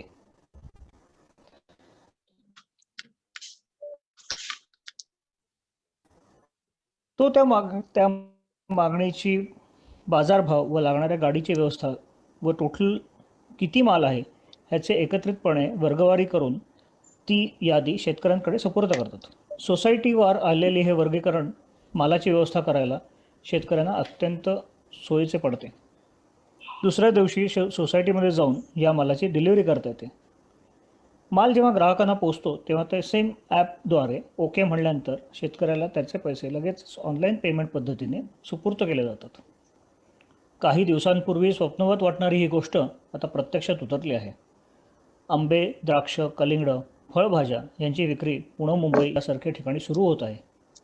अधिकाधिक सोसायटी या उपक्रमात सहभागी होत आहेत. योग्य बाजारभाव, संपूर्ण पारदर्शकता व संपूर्ण मालाच्या वितरणाची हमी देणारा हा प्लॅटफॉर्म शेतकऱ्यांसाठी वरदानच ठरणार आहे. तर मग गड्यानो, वाट कसली बघताय? आजच फोन करा आणि काम सुरू करा. लगेचच काम सुरू करणं महत्त्वाचं आहे आणि आम्ही आहोतच. देसाई साहेब, आपण हा जो उपक्रम घेतलेला आहे त्यामुळे we are building missing link between the farmers and consumers. जे एपीएमसी आहे की कृषी उत्पन्न बाजार समिती, ती सुरू होण्यासाठी खूप प्रयत्न झालेले आहेत आणि चालू पण आहे. तरी सुद्धा त्यांना काही अडचणी येतात आणि त्याच्यामुळे काही वेळा माणसं मिळणं किंवा इतर काही अडचणीमुळे 100% कृषी उत्पन्न बाजार समितीतून सेवा मिळायला थोडासा वेळ लागतोय. परंतु आपण ह्या ज्या गोष्टी आता करतायत की शेतकऱ्याचा त्यांनी उत्पादन केलेला माल, मग त्याच्यात भाजीपाला, फळफळावळ, इतर शेतमाल हा डायरेक्ट कंझ्युमरला त्याच्या दारापाशी मिळणार असेल तर त्याच्यासाठी गरज होती ती असोसिएशनची किंवा फेडरेशनची. ती गरज तुम्ही पूर्ण केलेली आहे. तुमची फेडरेशन याच्यात उतरल्यामुळे मी या हाऊसिंग फेडरेशनला मनापासून धन्यवाद देतो. तुम्ही याचा पुढाकार घेतला म्हणून सीए रमेश प्रभू तुमचे पण आभार. आणि त्याचबरोबरीनं महासेवा आणि इतर ह्या ज्या यंत्रणा आहेत ह्या सगळ्या आलेले आहेत आणि सुभाष लाला साहेबांनी यात लक्ष घातले. तेजेंद्र त्यागी यांनी लक्ष घातलेलं आहे. विनोद घोसाळकरांसारखे सहकार क्षेत्रात काम करणारे, सामाजिक क्षेत्रात काम करणारे कार्यकर्ते याच्यात उतरलेले आहेत. या सगळ्यांच्या एकजुटीमुळे आणि परस्पर सहकार्यामुळे आज लॉकडाऊनच्या काळामध्ये जेव्हा ग्राहकांना काही वस्तू मिळायच्या बाबतीत अडचणी होत आहेत तर त्यांच्या दारापर्यंत हा जर ताजा शेतमाल आला आणि तो परत वाजवी दरामध्ये तर खरोखरच ग्राहकांना फार मोठा दिलासा मिळणार आहे आणि ह्या लॉकडाऊनचा जो काळ आहे तो सुसह्य होईल आणि त्यामुळे ह्या उपक्रमाला मी मनापासून शुभेच्छा देतो. माझ्याकडून कोणत्याही प्रकारचं सहकार्य आपल्याला लागत असेल तर आपण अवश्य सांगा. आम्ही सर्वजण आपल्या बरोबर काम करायला तयार आहोत. आम्हाला त्याचा आनंद होईल. धन्यवाद. सर धन्यवाद. सर एकच मिनिट मी आपल्याला सांगतो. आमच्याकडे सर विषय असा शेतकऱ्यांचा आता गेले 8 दिवसापासून आम्ही शेतकऱ्यांचा फेडरेशन बरोबर जोडलेलो आहोत. जवळपास डॉक्टर संजय पठारे सुद्धा इथे आहेत. त्यांच्याकडे जवळपास 700 वेगवेगळ्या फार्मर प्रोड्युसर सोसायटीचं देखभाल करतायत. ते ऍडवायझर म्हणून IMF आणि इव्हन गव्हर्नमेंट ऑफ महाराष्ट्राला पण लाभलेले आहेत. सर अडचण एकच आहे, त्या आपल्याकडून दूर होण्यासारखं आहे. शेतकऱ्यांचं जे माल काढतायत ते गाडी भरून तर पोलीस नाकेवर थांबवतात. तर आम्ही त्यांना आमच्याकडून पत्र देऊ, त्यांना आम्ही पूर्णपणे सांगू आणि जे काही आमचं ऍपमधून बिल वगैरे निर्माण होणार आहे, पैसे दिलेले आहे, हे सर्व आम्ही त्यांना पूर्तता देऊ. तेव्हा पोलिसनी त्याला न अडवता, त्या कलेक्टरनी त्याला न अडवता ते गाडी मुंबईमध्ये येण्यासारखा एक व्यवस्था आपल्याला करावं लागेल. सर त्यांना आम्ही आय कार्ड देऊ, त्यांना पूर्णपणे कागदपत्र देऊ. सर मी सांगतो याच्या बाबतीत काय केलं पाहिजे. Yes sir. आपला जिथून शेतमाल येणार आहे ती जिल्हे आणि ती जे ठिकाणं तालुके तुम्ही सांगितलेत तर आम्ही शासनाच्या पातळीवरून त्या जिल्हाधिकाऱ्यांना संपर्क करू आणि त्यांना त्याची नावं देऊ की हे लोक आहेत, यांचा शेतमाल येणार आहे. मुंबईमध्ये असेल, नवी मुंबई असेल, ठाणे असेल, या ठिकाणी आपल्याला गाडी नंबर देता आले तर फारच उत्तम. पण गाडी नंबर देऊ, ड्रायव्हरचं नाव पण देऊ. बस फर्स्ट क्लास. एवढे जर तपशील मिळाला तर आम्ही जिल्हाधिकाऱ्यांना नक्कीच त्या ठिकाणी सूचना देऊ की अशा प्रकारची वाहनं जी शेतमाल घेऊन येतं आहे त्या सगळ्यांना तुम्ही परवानगी द्या येण्याची. म्हणजे हे सगळं एकंदरीत सुरळीत होईल. त्यामुळे तो तपशील आहे तो आपण आपल्या फार्मर प्रोड्युसर कंपन्या ज्या आहेत त्यांच्याकडून हा तपशील मिळवा आणि हा एका ठिकाणी आपण गोळा करून त्याचं जर कोऑर्डिनेशन इथून मुंबईतून केलं, मला वाटतं या गोष्टी सोप्या आहेत, सहज होतील.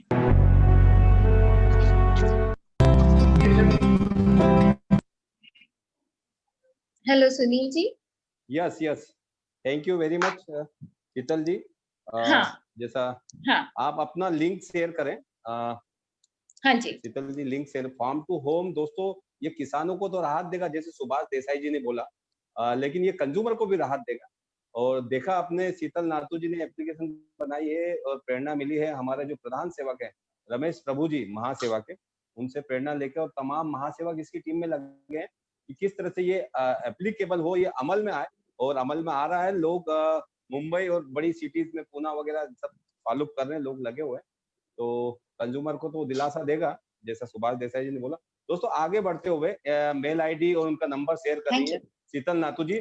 प्लीज संपर्क करें जिन लोगों को भी इसकी रिक्वायरमेंट हो. नरेश भाई sir, advocate Naresh sir.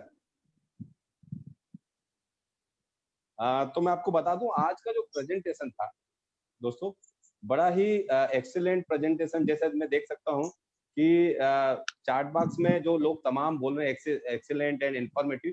Thank you very much from Naresh भाई की तरफ से मैं धन्यवाद बोलता हूं आप सभी को जो आप तारीफ कर रहे हैं आपकी वेल विश। और दोस्तों मैं आपको बता दूं नरेश सर आवाज नहीं आ रही आपकी।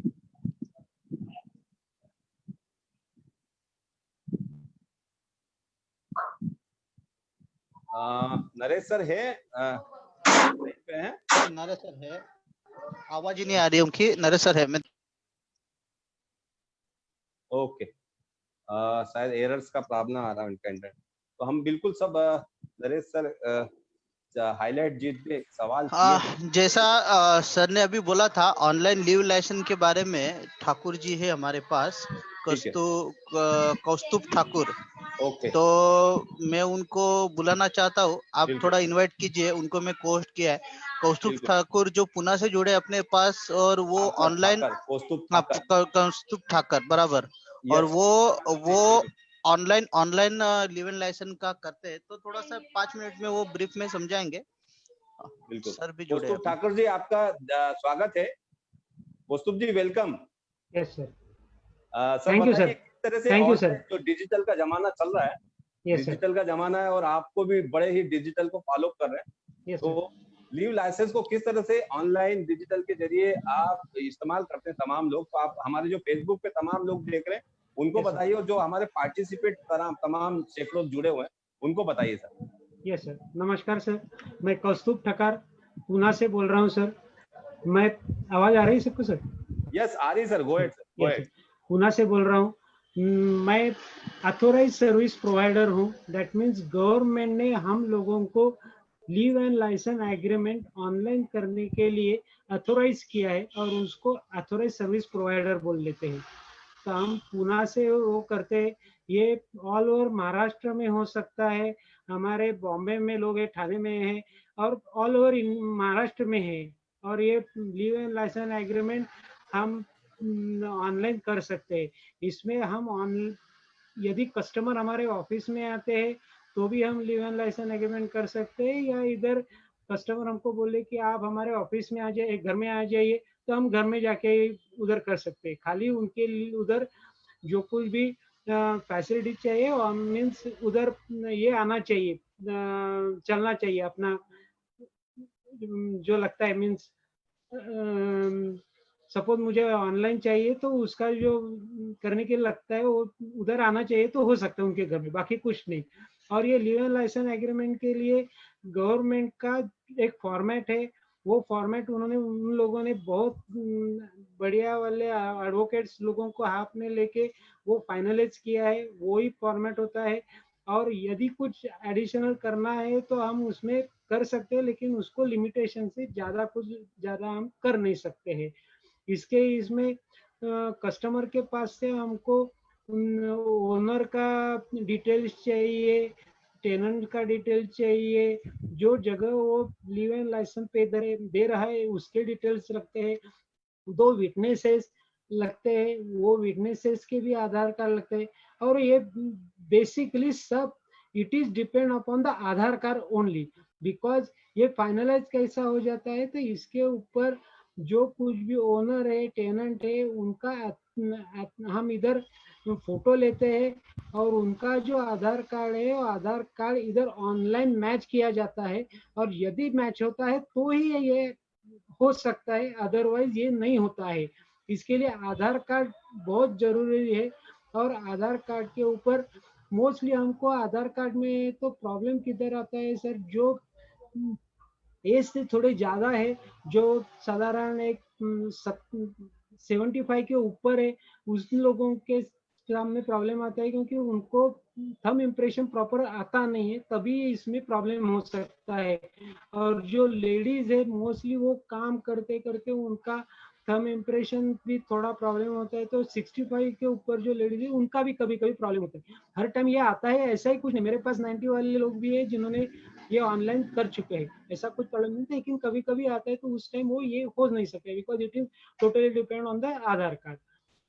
और आपका जो रेंट डिटेल्स है और डिपॉजिट डिटेल्स है, वो भी देना पड़ता है। ये दोनों के ऊपर में से जो रजिस्ट्रेशन एंड जो फीस होती है वो तय किया जाता है। बाकी ये बहुत बढ़िया है, हम लास्ट 3-4 साल से इसमें काम करते हैं, बहुत अच्छी तरह से काम होता है। और ये सब करने के बाद गवर्नमेंट को एसआरओ को सबमिट करना पड़ता है, और एसआई ये एसआरओ ये सबका पूरा जान लेके वापस फाइनलाइज करके हम लोगों को भेज देते हैं, और उसका हम कॉपी निकाल के कस्टमर को दे सकते हैं। ये बहुत बढ़िया है, लास्ट बहुत दिनों से हम करते हैं, कोई प्रॉब्लम नहीं है। कौस्तुभ जी आपका बहुत बहुत धन्यवाद, शुक्रिया।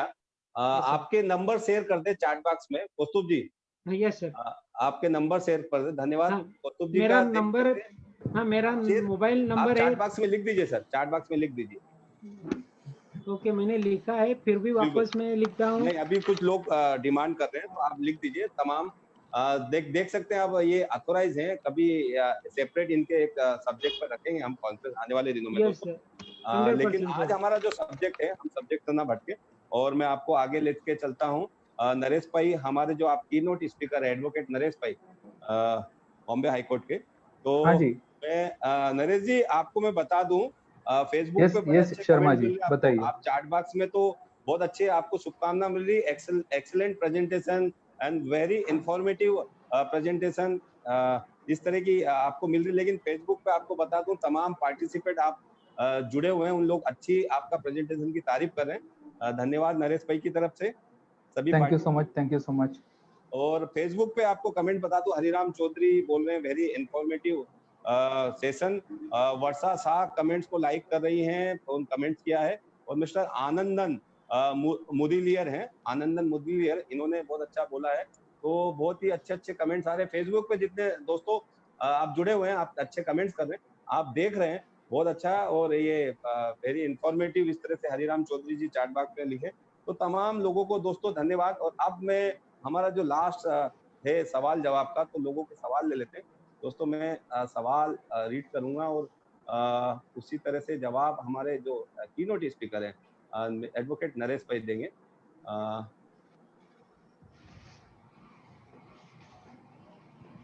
सर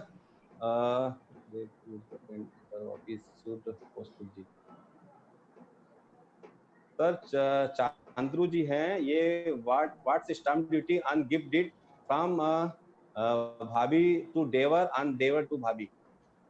नरेश सर, या भाभी टू देवर, देवर टू भाभी उन्होंने बोला हुआ है कि देवर टू भाभी। आर यस सर, राइट, देवर टू भाभी। तो यहाँ पर 6% स्टैम्प ड्यूटी, वो रेसिडेंशियल प्रॉपर्टी हो, एग्रीकल्चरल प्रॉपर्टी हो या अगर कमर्शियल प्रॉपर्टी हो, तो वहाँ पर 6% स्टैम्प ड्यूटी उनको लगेगा। मार्केट वैल्यू के ऊपर 6% उनको स्टैम्प ड्यूटी लगेगा। Yes sir, thank you. आवाज आ रहा है ना मेरा? यस, आवाज आ रहा है सर, बेहतर आवाज है आपका। भरत संघवी जी पूछ रहे हैं Naresh sir, for commercially property mother to son, what is percentage? It's a gift deed. या एक्चुअली अभी 1% जो सरचार्ज जो था वो 1% लेस हो चुका है। उसी प्रकार से सॉरी, मुंबई में जो है अभी 5% लगेगा, मुंबई में 5% लगेगा। अभी आपका सेकंड क्वेश्चन बताइए। Second question, I am extremely sorry. For commercial property mother to son, what is percentage? वही भरत संघवी जी पूछ रहे। इट इज 5%, 5% लगेगा। उसके अंदर वो 3% स्टैम्प ड्यूटी लगेगा। 3% स्टैम्प ड्यूटी लगेगा। या 3% स्टैम्प ड्यूटी लगेगा उनको, mother to son. Chandru ji पूछ रहे हैं, even relinquishing rights also what would be stamp duty? Question को रिपीट करना पड़ेगा सर आपको। सर मैं स्पेलिंग बोलता हूँ, आपको स्पेलिंग बोलता हूँ। इवन RELINQUISHING, रेलिंक्विशमेंट डीड, वो जो बोलते हैं रेलिंक्विशमेंट डीड जो बोल रहे हैं। अगर रेलिंक्विशमेंट डीड अगर जीवित में होता है तो रेलिंक्विशमेंट डीड अगर जीवित में करते हैं तो उसको जो है stamp duty, yes, stamp duty जो है गिफ्ट के डेफिनेशन में आएगा नहीं वो, फिर वो रिलीज में चला जाएगा, आर्टिकल 52 में चला जाएगा। आर्टिकल 52 के मुताबिक उसको 5% स्टैम्प ड्यूटी लगेगा, रेलिंक्विशमेंट डीड अगर जीवित में करते हैं तो। ओके, या सर, लाइफ टाइम में राजू- अगर रिलिंक्विशमेंट करते हैं तो 5% स्टैम्प ड्यूटी लगेगा। राजू वसन जी का सवाल है, gift deed can be reversed REVRACD reversed. या अगर इनका क्वेश्चन ये है कि गिफ्ट डीड रिवर्सल हो सकता है क्या करके, या yes. रिवर्सल हो सकता है, फिर अगेन वहां पर गिफ्ट डीड ही हमें बनाना पड़ेगा। वहां पर फिर से हमें स्टैम्प ड्यूटी जो मार्केट वैल्यू जब कभी हम वापस लेना चाहते हैं गिफ्ट को, तो उस टाइम का उसको स्टैम्प ड्यूटी भरना पड़ेगा, और वो जो उस समय पर जो रजिस्ट्रेशन फीस का प्रावधान है उसके मुताबिक हमें रजिस्ट्रेशन फीस भरना पड़ेगा, एंड उस प्रकार से वो गिफ्ट को वापस ले सकते हैं। मतलब प्रॉपर्टी को वापस हासिल करना चाहते हैं तो गिफ्ट को वापस ले सकते हैं। गिफ्ट डीड उसी प्रोसेस में आपको जाना, तो same stamp gift deed cancellation नहीं हो सकता है, गिफ्ट डीड कैंसिलेशन नहीं हो सकता, लेकिन वापस से, क्योंकि गिफ्ट जो है इमीडिएटली इफेक्ट लेता है, प्रॉपर्टी इमीडिएटली अक्रू हो जाता है। अग्रीमेंट फॉर सेल नहीं है ये। अग्रीमेंट फॉर सेल होता था तो वहां पर कैंसिलेशन का प्रावधान है, कैंसिलेशन कर सकते हैं और हम रिफंड के लिए जा सकते हैं, लेकिन यहाँ पर कैंसिलेशन का प्रावधान नहीं है, एंड गिफ्ट इमीडिएट इफेक्ट लेने की वजह से कैंसिलेशन का प्रावधान नहीं है, उसी से हमें वापस से गिफ्ट डीड बनाना पड़ेगा। या yes sir, mister Abhay Mori हैं, अभय मोरी जी का क्वेश्चन है, how agricultures land transfer to daughter who is the foreign citizen. How agricultural land can be transferred to daughter who is the foreign citizen. Yes, foreign citizens. अगर foreign citizen है तो अगर वो personally यहाँ पर present हो रहे हैं तो ठीक है, तो पर्सनली अपना डॉक्यूमेंट जो गिफ्ट डीड जो है वो साइन वगैरह करके गिफ्ट को रिसीव कर सकते हैं, डॉक्यूमेंट साइन कर सकते हैं, डॉक्यूमेंट को प्रेजेंट कर सकते हैं। और कोई भी कारण की वजह से वो इंडिया में नहीं है, तो अगर फॉरेन में है इस वक्त पर, इस समय पर वो गिफ्ट देना चाहते हैं, तो उनका एक पावर ऑफ अटर्नी होना जरूरी है। जो रिसीविंग एंड का जो आदमी डॉटर है, उनको पावर ऑफ अटर्नी दिया हुआ रहना, उन्होंने पावर ऑफ अटर्नी देना चाहिए।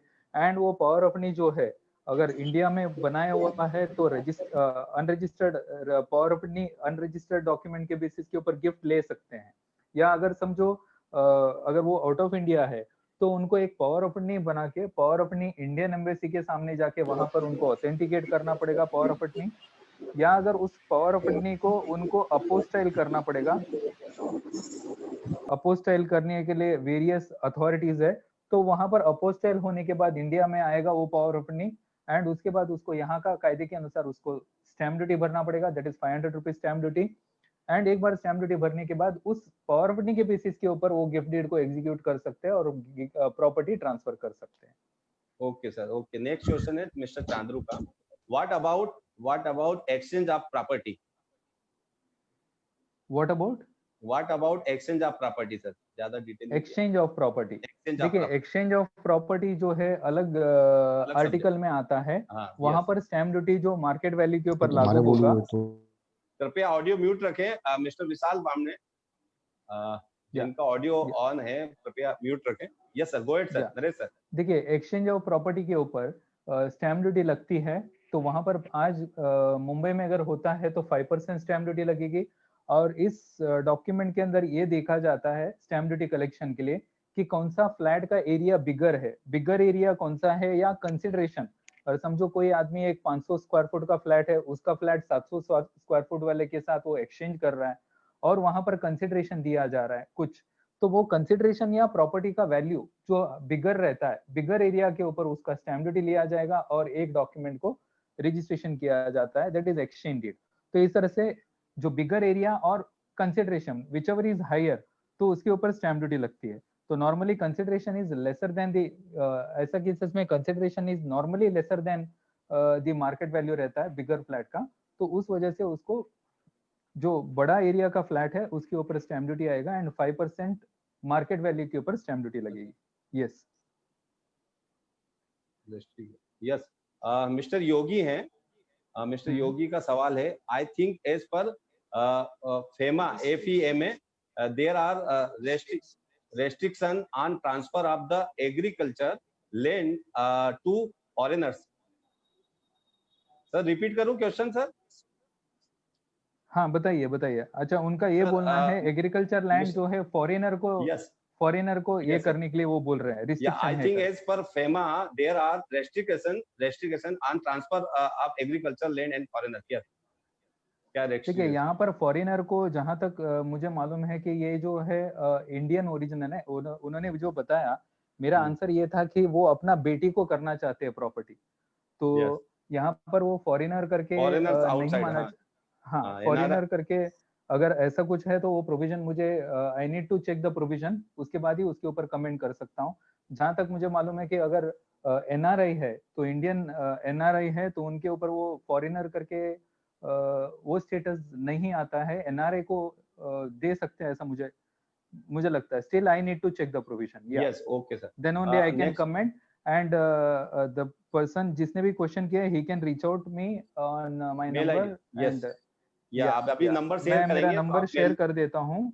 बिल्कुल, या he can reach out mail ID पे नंबर पे उनको सवाल कर सकते हैं। Yes sir, right, no problem. Naresh sir, next question है, दिलीप गोगारी जी हैं, ये पूछते हैं, power of attorney must be registered और अनरजिस्टर्ड एक्सेप्टेड। या देखिए, अगर गिफ्ट देना चाहते हैं या अगर कोई भी प्रॉपर्टी बेचना चाहते हैं पावर ऑफ अटर्नी के बेसिस के ऊपर, आज 2013 के बाद, दैट इज 1 अप्रैल 2013 के बाद जो है, जो भी पावर ऑफ अटर्नी के बेसिस के ऊपर अगर कोई भी 2013 के बाद बनाए हुआ पावर ऑफ अटर्नी के बेसिस के ऊपर अगर कोई प्रॉपर्टी अगर सेल किया जा रहा है और उसके बेसिस के ऊपर प्रॉपर्टी मॉर्गेज या कुछ भी किया जा रहा है, तो वहां पर रजिस्टर्ड पावर ऑफ अटर्नी लगेगी। या अगर रजिस्टर्ड सेल के लिए अगर कोई भी गिफ्ट को एक्सेप्ट करना है या प्रॉपर्टी को खरीदना है, वहां पर रजिस्टर्ड पावर ऑफ अटर्नी का जरूरत नहीं। I think I have clarified. Okay, what is not registered. अगर आप प्रॉपर्टी बेचना चाहते हैं तो आपको इतना इंश्योर करना है कि पावर ऑफ अटर्नी रजिस्टर्ड रहना चाहिए करके बेचने के लिए। अगर समझो खरीदने के लिए, मतलब खरीदना चाहते हैं या गिफ्ट में लेना चाहते हैं और किसी को मैं पावर ऑफ अटर्नी दे रहा हूँ, उस पावर ऑफ अटर्नी मतलब खरीदने के लिए या गिफ्ट पाने के लिए, तो वो पावर ऑफ अटर्नी रजिस्टर्ड होने का जरूरत नहीं है। लेकिन गिफ्ट देने के लिए या प्रॉपर्टी बेचने के लिए वो power of attorney registered power of attorney होना जरूरी है। या सर, ये एक मिस्टर पारुल हैं, पारुल नाना भाई, ये लिखते हैं, what is not registered at all. समझ में नहीं आ रहा सर, what is not registered at all. उनको वापस लिखने के लिए बोलिए, then I will take up that question. समझ में नहीं आ रहा तो आप proper correct question. Next question है दिलीप गोगारी जी का, floor plan can be attached with registration. उनका सवाल ये है, what is not required to be registered, मतलब मान लीजिए गिफ्ट में भी कुछ चीज रजिस्टर करने का जरूरी नहीं है। वो है, यदि मूवेबल गिफ्ट आप देते हो, मान लो आप गोल्ड देते हो, पैसा देते हो, आपको वो रजिस्ट्रेशन करने का जरूरी नहीं है। आप इमोबल प्रॉपर्टी देते हो, उसको रजिस्ट्रेशन करना कंपलसरी है। इमोबल प्रॉपर्टी का कोई एग्जम्पशन नहीं है रजिस्ट्रेशन करने का, वो तो कंपलसरी रजिस्टर करना है। मूवेबल प्रॉपर्टी को एग्जम्पशन है रजिस्ट्रेशन करने का। ओके, मूवेबल और अनमूवेबल। या okay, thank you sir. Naresh sir, Dilip Gowari ji बोल रहे हैं, floor plan can be attached with the registration. या अगर वो डॉक्यूमेंट में फ्लोर प्लान को अटैच करना चाहते हैं तो कर सकते हैं, वहां पर कोई दिक्कत नहीं है, एब्सोल्युटली नो प्रॉब्लम। करना चाहते हैं तो कर सकते हैं। सेम उन्हीं का क्वेश्चन है, if the building do not have occupation certificate then also gift deed can be registered. या अगर देखिए, कमेंसमेंट, कोई भी बिल्डिंग को कमेंसमेंट होना, सर्टिफिकेट होना जरूरी है, और कमेंसमेंट सर्टिफिकेट है वहां पर, तो ऑक्यूपेशन सर्टिफिकेट नहीं है तो भी कोई दिक्कत नहीं है, बट कमेंसमेंट सर्टिफिकेट होना जरूरी है। एंड हम बाकी जो एज ऑफ द बिल्डिंग के लिए मैंने इससे पहले बताया था, नॉर्मली ऑक्यूपेशन सर्टिफिकेट को कंसिडर करते हैं अगर डिप्रिसिएशन वगैरह लेने के लिए। अगर यहाँ पर इनके पास ऑक्यूपेशन सर्टिफिकेट नहीं है तो बीएमसी असेसमेंट बिल लेकर के हम डिप्रिसिएशन वगैरह ले सकते हैं। Yes, okay sir. महेंद्र है तो कोई दिक्कत नहीं है। ओके, महेंद्र कलंत्री पूछते हैं, within how much time should the registered gift deed by husband to wife be submitted to society। देखिए, सोसाइटी में सबमिशन आपको नॉर्मली तुरंत कर देना चाहिए। जिस दिन आपका गिफ्ट डीड वगैरह रजिस्ट्रेशन हो गया, कि कोऑपरेटिव कायदे में ये है कि बायलॉ नंबर 55 में कि the moment he has transferred his right title interest is deemed to be I mean मतलब disqualified to be a member of the society, उसका मेंबरशिप सीज हो जाता है। तो वहां पर रिप्रेजेंटेशन, अगर वो गलत रिप्रेजेंटेशन करना सही नहीं है, तो इसके लिए अगर उन्होंने अपना प्रॉपर्टी अगर ट्रांसफर किया हुआ है तो तुरंत उनको मेंबरशिप का भी रेजिग्नेशन देके जो वाइफ है, वाइफ के नाम पे मेंबरशिप ट्रांसफर कर देना, ये बेहतर रहेगा, करना चाहिए। या ओके, भरत संघवी जी का क्वेश्चन है, even building name is not on property card, उनका बिल्डिंग है, उनका क्वेश्चन ये है कि अगर समझिए बिल्डिंग का नाम जो है, बिल्डिंग के नाम पे कन्वेंस नहीं है, तो कन्वेंस करने में मींस वो क्वेश्चन उनका क्लियर नहीं है, लेकिन वो इंडिविजुअल फ्लैट का गिफ्ट करना चाहते हैं तो कर सकते हैं। इंडिविजुअल फ्लैट का गिफ्ट करना चाहते हैं, बिल्डिंग का नाम जो है प्रॉपर्टी कार्ड में नहीं है, तो कोई दिक्कत नहीं है, गिफ्ट हो सकता है। ओके, महेंद्र कलंत्री जी का सवाल है, what if the society info is not attached to the gift deed? Mahendra Kalantri ji का सवाल है कि what if the society info is not attached, society का इंफॉर्मेशन जो है वो अटैच किया नहीं है, तो ये उनका क्वेश्चन है। तो देखिए रजिस्ट्रेशन कायदे में कहीं भी ये सोसाइटी सर्टिफिकेट चाहिए करके किसी भी प्रकार का एक प्रावधान नहीं है, लेकिन हाल ही में एक इंश्योर करने के लिए कि सोसाइटी रिकॉर्ड में भी सेम नाम है करके एक जानकारी लेने के लिए सब रजिस्ट्रार जो है वो सोसाइटी का इंफॉर्मेशन का सर्टिफिकेट मांगते हैं, तो वो देते हैं तो अच्छा है, अगर नहीं है तो हमें अदर डॉक्यूमेंट देना पड़ेगा कि आज लेटेस्ट इलेक्ट्रिसिटी बिल हमारे नाम पे है, कि हमारा मेंबरशिप मतलब हमारा ओनरशिप अभी भी है करके, तो हमें हमारा रजिस्टर्ड डॉक्यूमेंट का कुछ प्रूफ देना पड़ेगा, जैसा इंडेक्स 2 है, या अगर लेटेस्ट मेंटेनेंस बिल हमारे नाम पे आ रहा हो तो ये डॉक्यूमेंट देना पड़ेगा। अगेन वहां पर अगर एरिया को लेकर के कोई कंसर्न है तो कुछ ना कुछ हमें प्रूफ देना पड़ेगा, तो बेहतर रहेगा अगर प्रीवियस डॉक्यूमेंट में एरिया मेंशन नहीं किया है तो आप एरिया कहाँ से प्रूव करोगे, तो हो सकता है कि आपको बिल्डिंग प्लान देना पड़ेगा, तो फ्लोर प्लान देना पड़ेगा, या अगर समझो आपको एरिया कंफर्मेशन के लिए कुछ आउटसाइड एजेंसी जैसा सर्वेयर है, लाइसेंस्ड सर्वेयर है, तो वो फ्लैट का जो मेजरमेंट वगैरह करते हैं, मेजरमेंट वगैरह करके कहीं ना कहीं से हमें एरिया का प्रूफ देना पड़ेगा। तो इसके लिए अगर प्रीवियस एरिया वगैरह नहीं है तो कहीं ना कहीं एक सर्टिफिकेट काम में आता है, तो दे देते हैं तो it is very good, otherwise थोड़ा सा प्रॉब्लम आ सकता है, but it is manageable.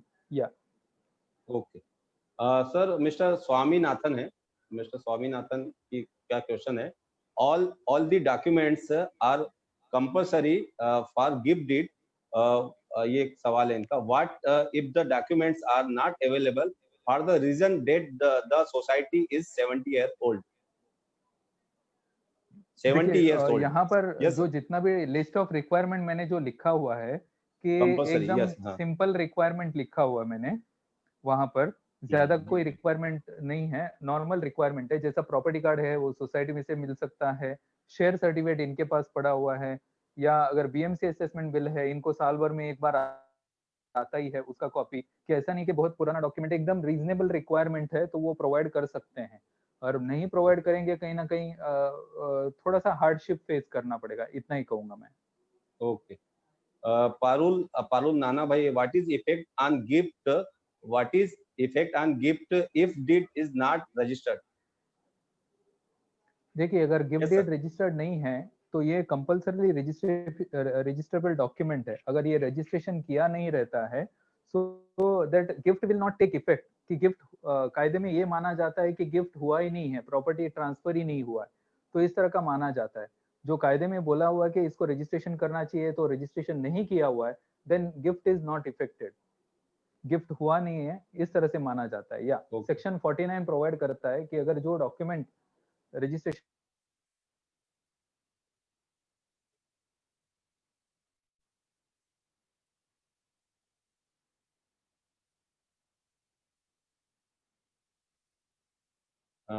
Naresh sir, उनका फोन आया रहेगा, फोन आया, ओके ओके ओके ओके, शायद से वैसे ही है, और कोई प्रॉब्लम नहीं है। आनंद जी को कुछ बोलना है, उन्होंने रेज हैंड किया है और टेकन केयर करना। सुनील जी, नरेश सर,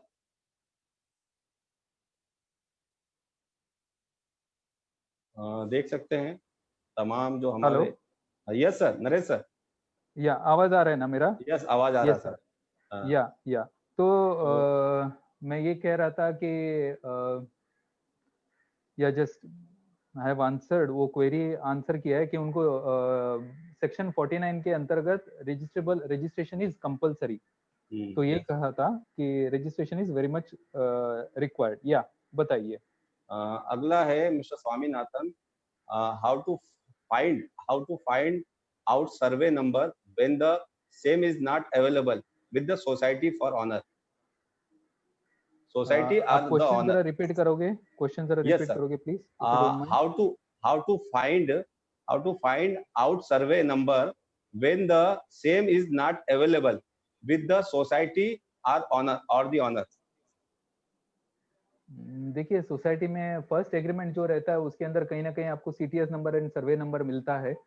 आपको CTS number and survey number वहां से मिल जाता है, नहीं मिलेगा ऐसा कुछ नहीं है, तो आपको ये मिलता है। तो प्रीवियस फर्स्ट एग्रीमेंट जो है या किसी और फ्लैट ओनर का जो है एग्रीमेंट का कॉपी चेक करके वहां से ले सकते हैं, absolutely no problem. Okay. Parul Nana Bhai पूछते हैं, हु आर एएसपी।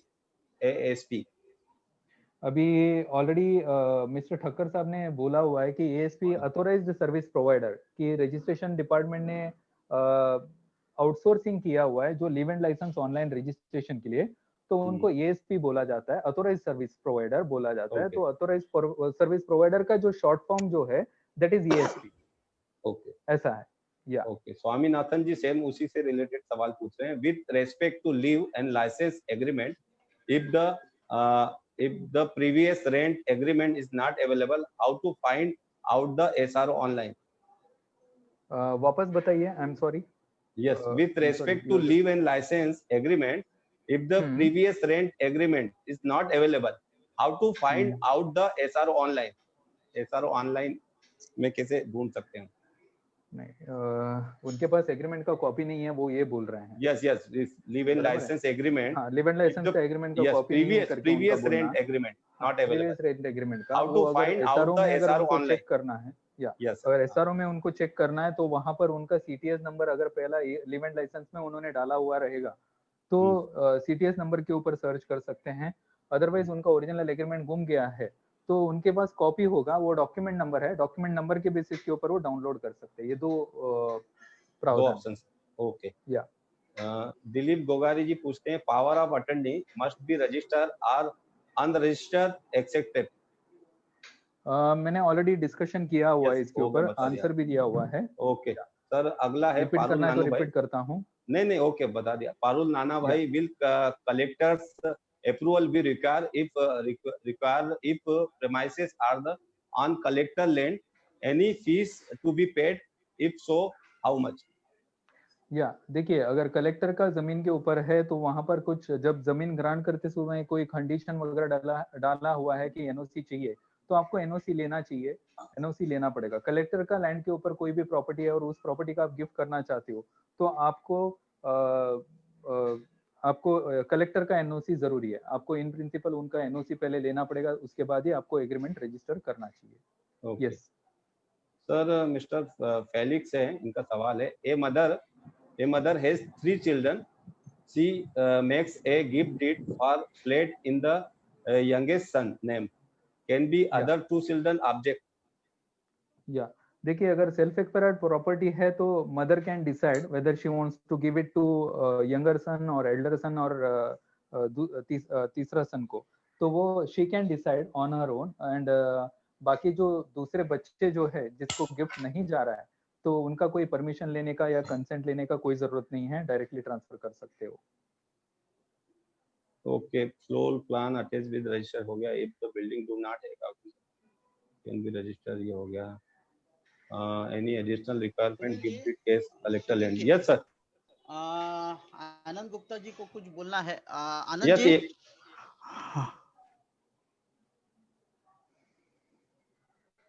ये सवाल ले लेते हैं फिर आनंद गुप्ता जी से बात कर लेते हैं। आनंद जी, ठीक है। नरेश सर। हाँ जी। समीर आनंद गुप्ता जी आगे। आनंद गुप्ता जी, ये सज्जन ने सवाल पूछा, any property transferred by will without any consideration, तो उसको क्या स्टैम्प ड्यूटी है? if I make a will to transfer the property to Mr. Sharma, then whether it is going to be a stamp duty or it is not going to be a stamp duty. देखिए sir, जब भी कोई भी will के through property transfer होता है उसमें कोई स्टैम्प ड्यूटी नहीं होता है, बिल्कुल नहीं होता है। सिर्फ इतना ही है, उनको विल को प्रोबेट करना पड़ता है जिसमें कोर्ट फी है 75,000, वो भी मुंबई में है। तो अदर देन मुंबई है तो डिस्ट्रिक्ट कोर्ट में जाके आप उसको सक्सेशन सर्टिफिकेट ले सकते हैं, उधर कोर्ट फी उतना नहीं है। मैक्सिमम कोर्ट फी 75,000 हो सकता है, बट आप विल के थ्रू कर सकते हैं, कोई दिक्कत नहीं है। लेकिन वो आपका सेल्फ एक्वायर्ड प्रॉपर्टी होना चाहिए। ठीक, या ओके नरेश सर। प्रभु साहब मैं थोड़ा सा ऐड करूंगा। हाँ जरा बताओ। हाँ गो अहेड नरेश भाई, एडवोकेट नरेश भाई इसको और ज्यादा इलाबोरेट करेंगे। आनंद गुप्ता जी का सवाल उनको अच्छा लगा। Please please please. इतना ही है, 500 रुपया स्टैम्प ड्यूटी लगता है प्रभु साहब उसके ऊपर। 500 रुपीज, आई मीन आनंद गुप्ता जी 500 रुपया स्टैम्प ड्यूटी लगेगा। एंड एक बार अगर प्रोबेट ग्रांट हो जाता है, that property will accrue in the, जैसा समझिए कि अगर समझो एक विल के अंदर 5 प्रॉपर्टी लिखा हुआ है और प्रोबेट के लिए हम जाते हैं, प्रोबेट के लिए जाने के बाद प्रोबेट ग्रांट होता है, and the moment probate is granted, the all the property will accrue in the executors of the will, and executors of the will distribute the property. जिस किसी को एक प्रॉपर्टी इनको जाना चाहिए, दूसरा प्रॉपर्टी किसी और को जाना चाहिए, तो उस डॉक्यूमेंट ट्रांसफर डीड बनता है। ट्रांसफर डीड के ऊपर 500 रुपया स्टैम्प ड्यूटी लगेगी और 1000 रुपया रजिस्ट्रेशन फीस होगा। यस, 500 रुपया स्टैम्प ड्यूटी है, 1000 रुपया रजिस्ट्रेशन फीस है। नरेश सर, नेक्स्ट क्वेश्चन है। जस्ट कैन आई, नरेश जी आपने जो स्लाइड दिखाया था ना, उसमें सेक्शन 34 में ये दिखाया था गिफ्ट डीड का कि यदि वो प्रॉपर्टी फादर बेटे को देता है या बेटी को देता है तो सिर्फ 200 रुपया स्टैम्प ड्यूटी है। Is it understood correct? या it is during life time में देना चाहते हो तो 200 रुपया residential property and agricultural land. अच्छा, इनके साथ कमर्शियल प्रॉपर्टी है तो वहां पर 3% स्टैम्प ड्यूटी लगेगी उनको। And other than this son and daughter, if I want to give gift to any other family member, so then you are saying all other will continue to have that 3% gift. आप थोड़ा सा specify करेंगे तो other family members मतलब कौन है, तो उसके ऊपर like say daughter-in-law है तो 3%। Suppose if I give a gift to, instead of giving to son, daughter-in-law, और daughter-in-law को जो है जहां तक मुझे लगता है कि वो मार्केट वैल्यू के ऊपर 6% होगा, बराबर। 5% प्लस 1%, 6%। क्या है सर, डॉटर ग्रैंडसन रहेगा वो 200 रुपीज है, बट वही आप डॉटर इन लॉ है तो 100% है, ब्रदर है 3% है। अलग अलग टाइप का रिलेशन का अलग अलग ड्यूटी लगा है। Thank you Naresh bhai ji. Thank you Anand ji. Next question है नरेश जी, समीर जी का। Any additional requirements for gift deed in case of collector land?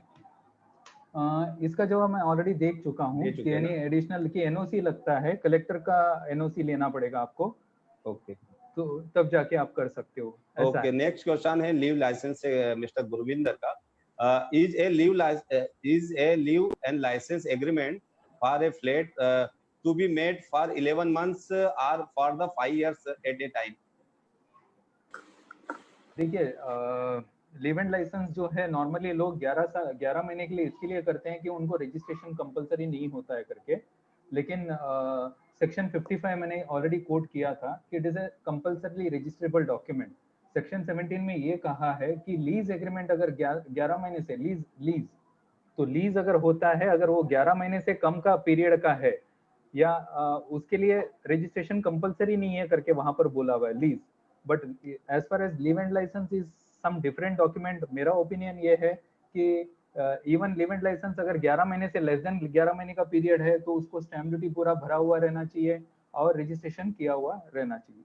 या ओके सर, सीए दिलीप प्रभु अग्रवाल साहब कुछ ऐड करना चाहते हैं तो प्रभु साहब कुछ ऐड करना चाहते हैं तो कर। यस सर, प्रभु सर नहीं आप कंटिन्यू करिए, नो प्रॉब्लम। या okay sir, CA Dilip Agrawal बोलते हैं सुपर प्रेजेंटेशन नरेश पै सर ये तो एक अच्छी चीज है। Thank you CA Dilip Agrawal ji. Thank you Dilip Agrawal ji, thank you so much. ये दिलीप जी का सवाल है, दिलीप गोगारी जी का।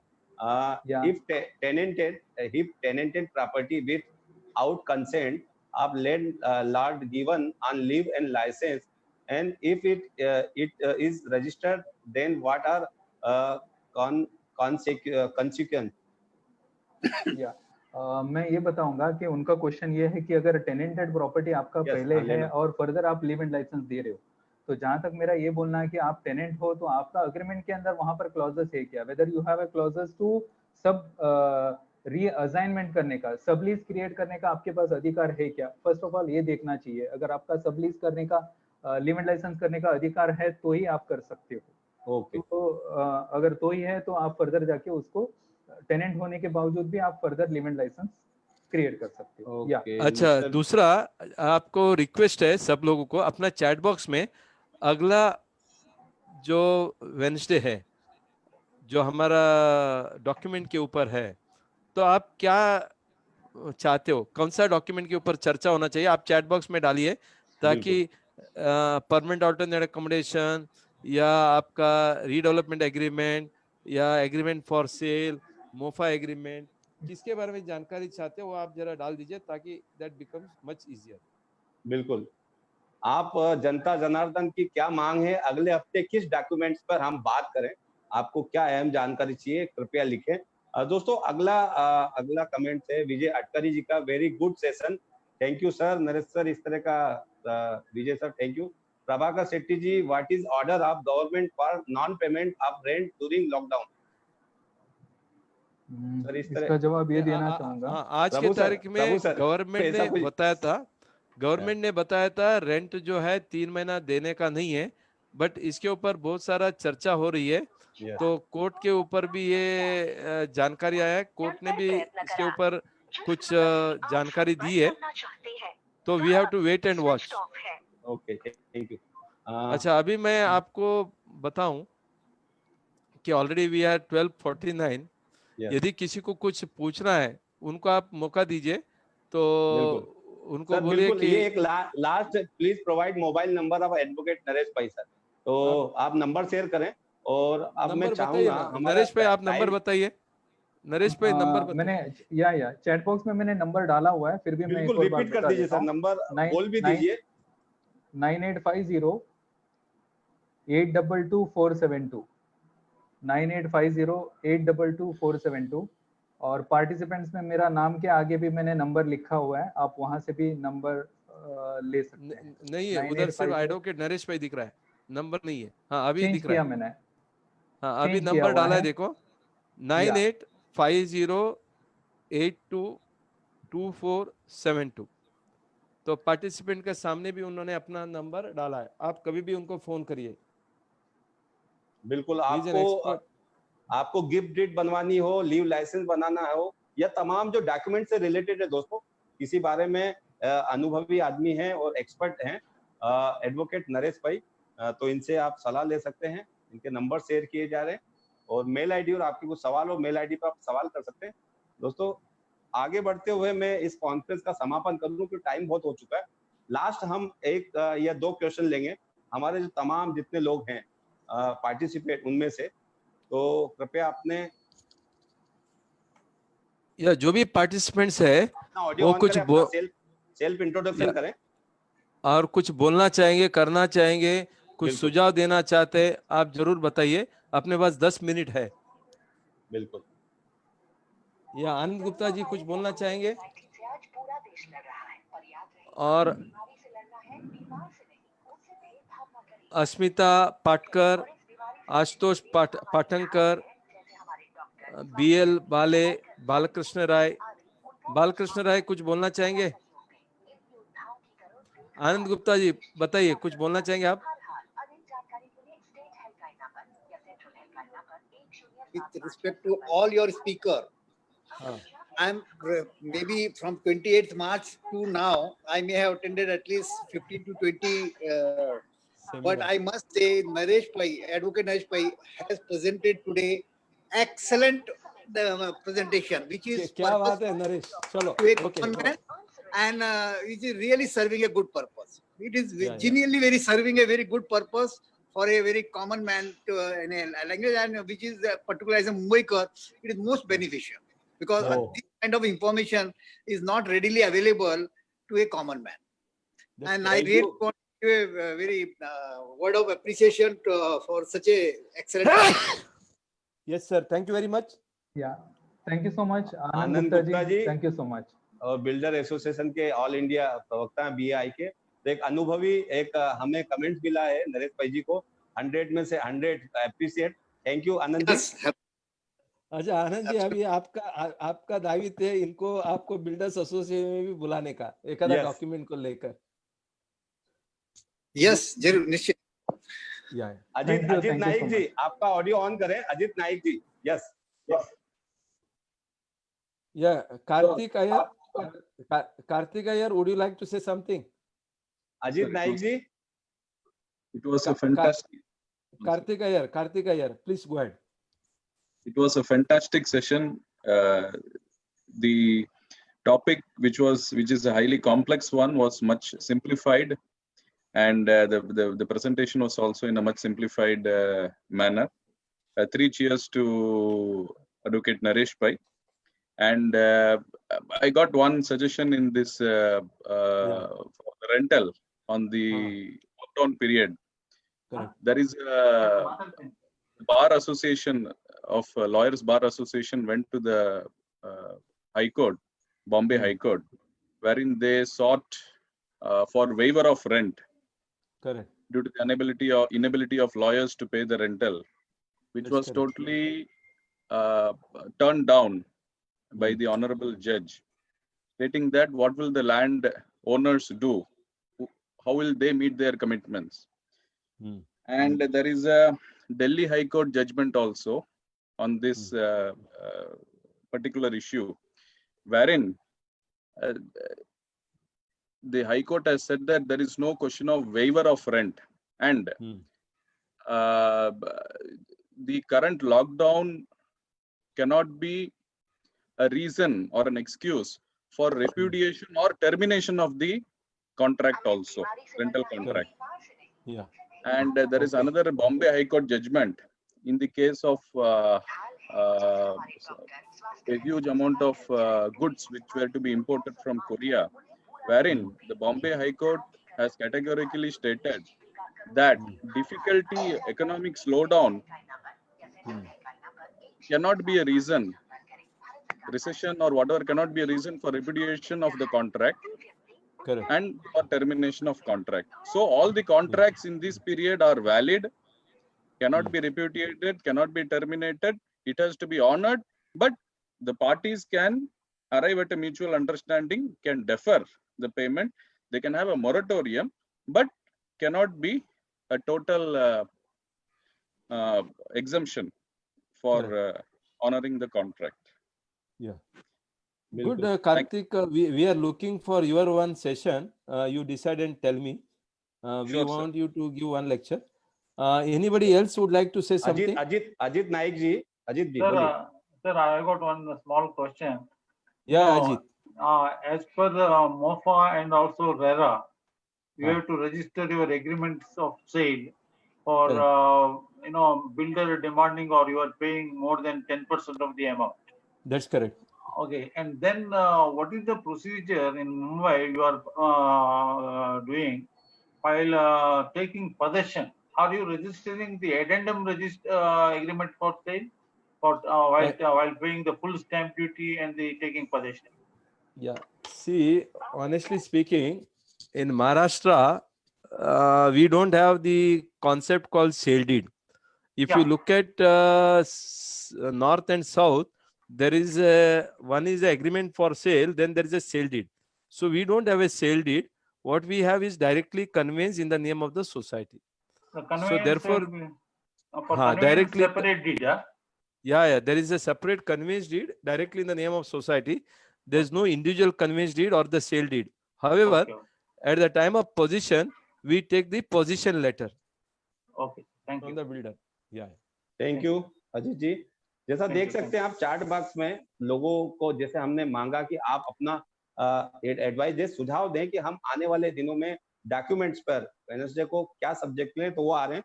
तो नरेश सर जो सुझाव आ रहे हैं वो स्वागत योग्य है और हम नोट डाउन करेंगे और इन फ्यूचर हम इस जो तमाम आपके सुझाव हैं उनको लेंगे और आप जुड़े रहिए दोस्तों। तमाम इस तरह की हमारी जो अवेयरनेस की और इंफॉर्मेटिव कॉन्फ्रेंस है डेली 11 बजे हम लोग करते हैं, अलग अलग दिन अलग अलग सब्जेक्ट।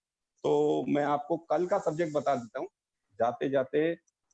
कल हमारा सब्जेक्ट है दोस्तों installed redevelopment project reason and solution.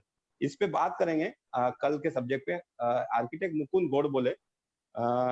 Godbole और मिस्टर पार्थ सारथी दोनों बताएंगे किस तरह से जो आज का जो रीडेवलपमेंट है प्रोजेक्ट है किस तरह से इंस्टॉल होते हैं और उनका क्या रीजन है और उस पे कैसे आगे बढ़ा जा सकता है, उसका हल कैसे निकाला जा सकता है वो बताएंगे।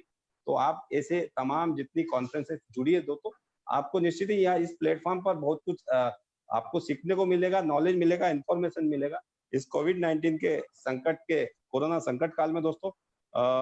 प्रभु सर इजाजत है? Yes sir.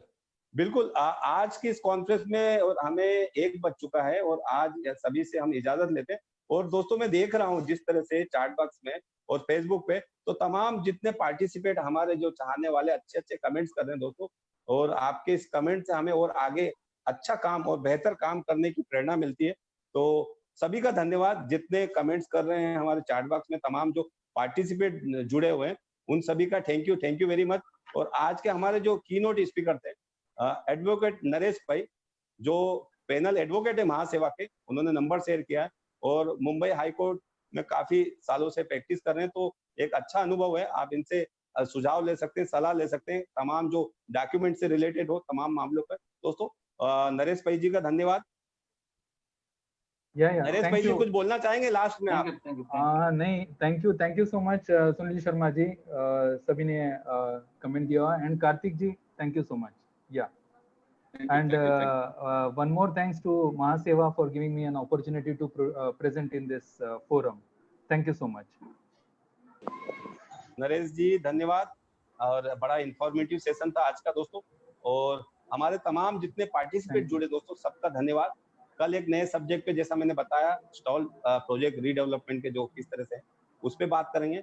आप जुड़े रहिए हमारे तमाम इन तरह की कॉन्फ्रेंस के दोस्तों। और आज जो कोविड-19 कोरोना नाम का जो तूफान है दोस्तों, उस तूफान में मैं लास्ट में यही कहूंगा कि आप तूफान को शांत नहीं कर सकते। कोई कंट्री अभी तक कोई देश ऐसा नहीं है इस तूफान को शांत कर सके। तो आप तूफान को शांत नहीं कर सकते, कोशिश व्यर्थ है।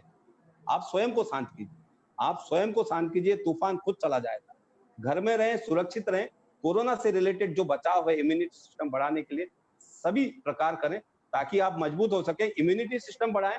कृपया ज्यादा से ज्यादा नॉलेज लें महासेवा की तमाम MNS मीडिया न्यूज सर्विस की तमाम जो अवेयरनेस कॉन्फ्रेंस है, तो आप मजबूत होंगे। आने वाले जो कोविड-19 के बाद जो हाउसिंग और रियल एस्टेट होगा उसमें मजबूत होंगे, आपका इम्यूनिटी सिस्टम बढ़ेगा, आपका नॉलेज बढ़ेगा दोस्तों निश्चित ही। धन्यवाद सभी का, थैंक्स टू ऑल। कल मिलेंगे, जब तक के लीजिए आपके दोस्त और होस्ट को इजाजत। नमस्कार, धन्यवाद, थैंक्स टू ऑल।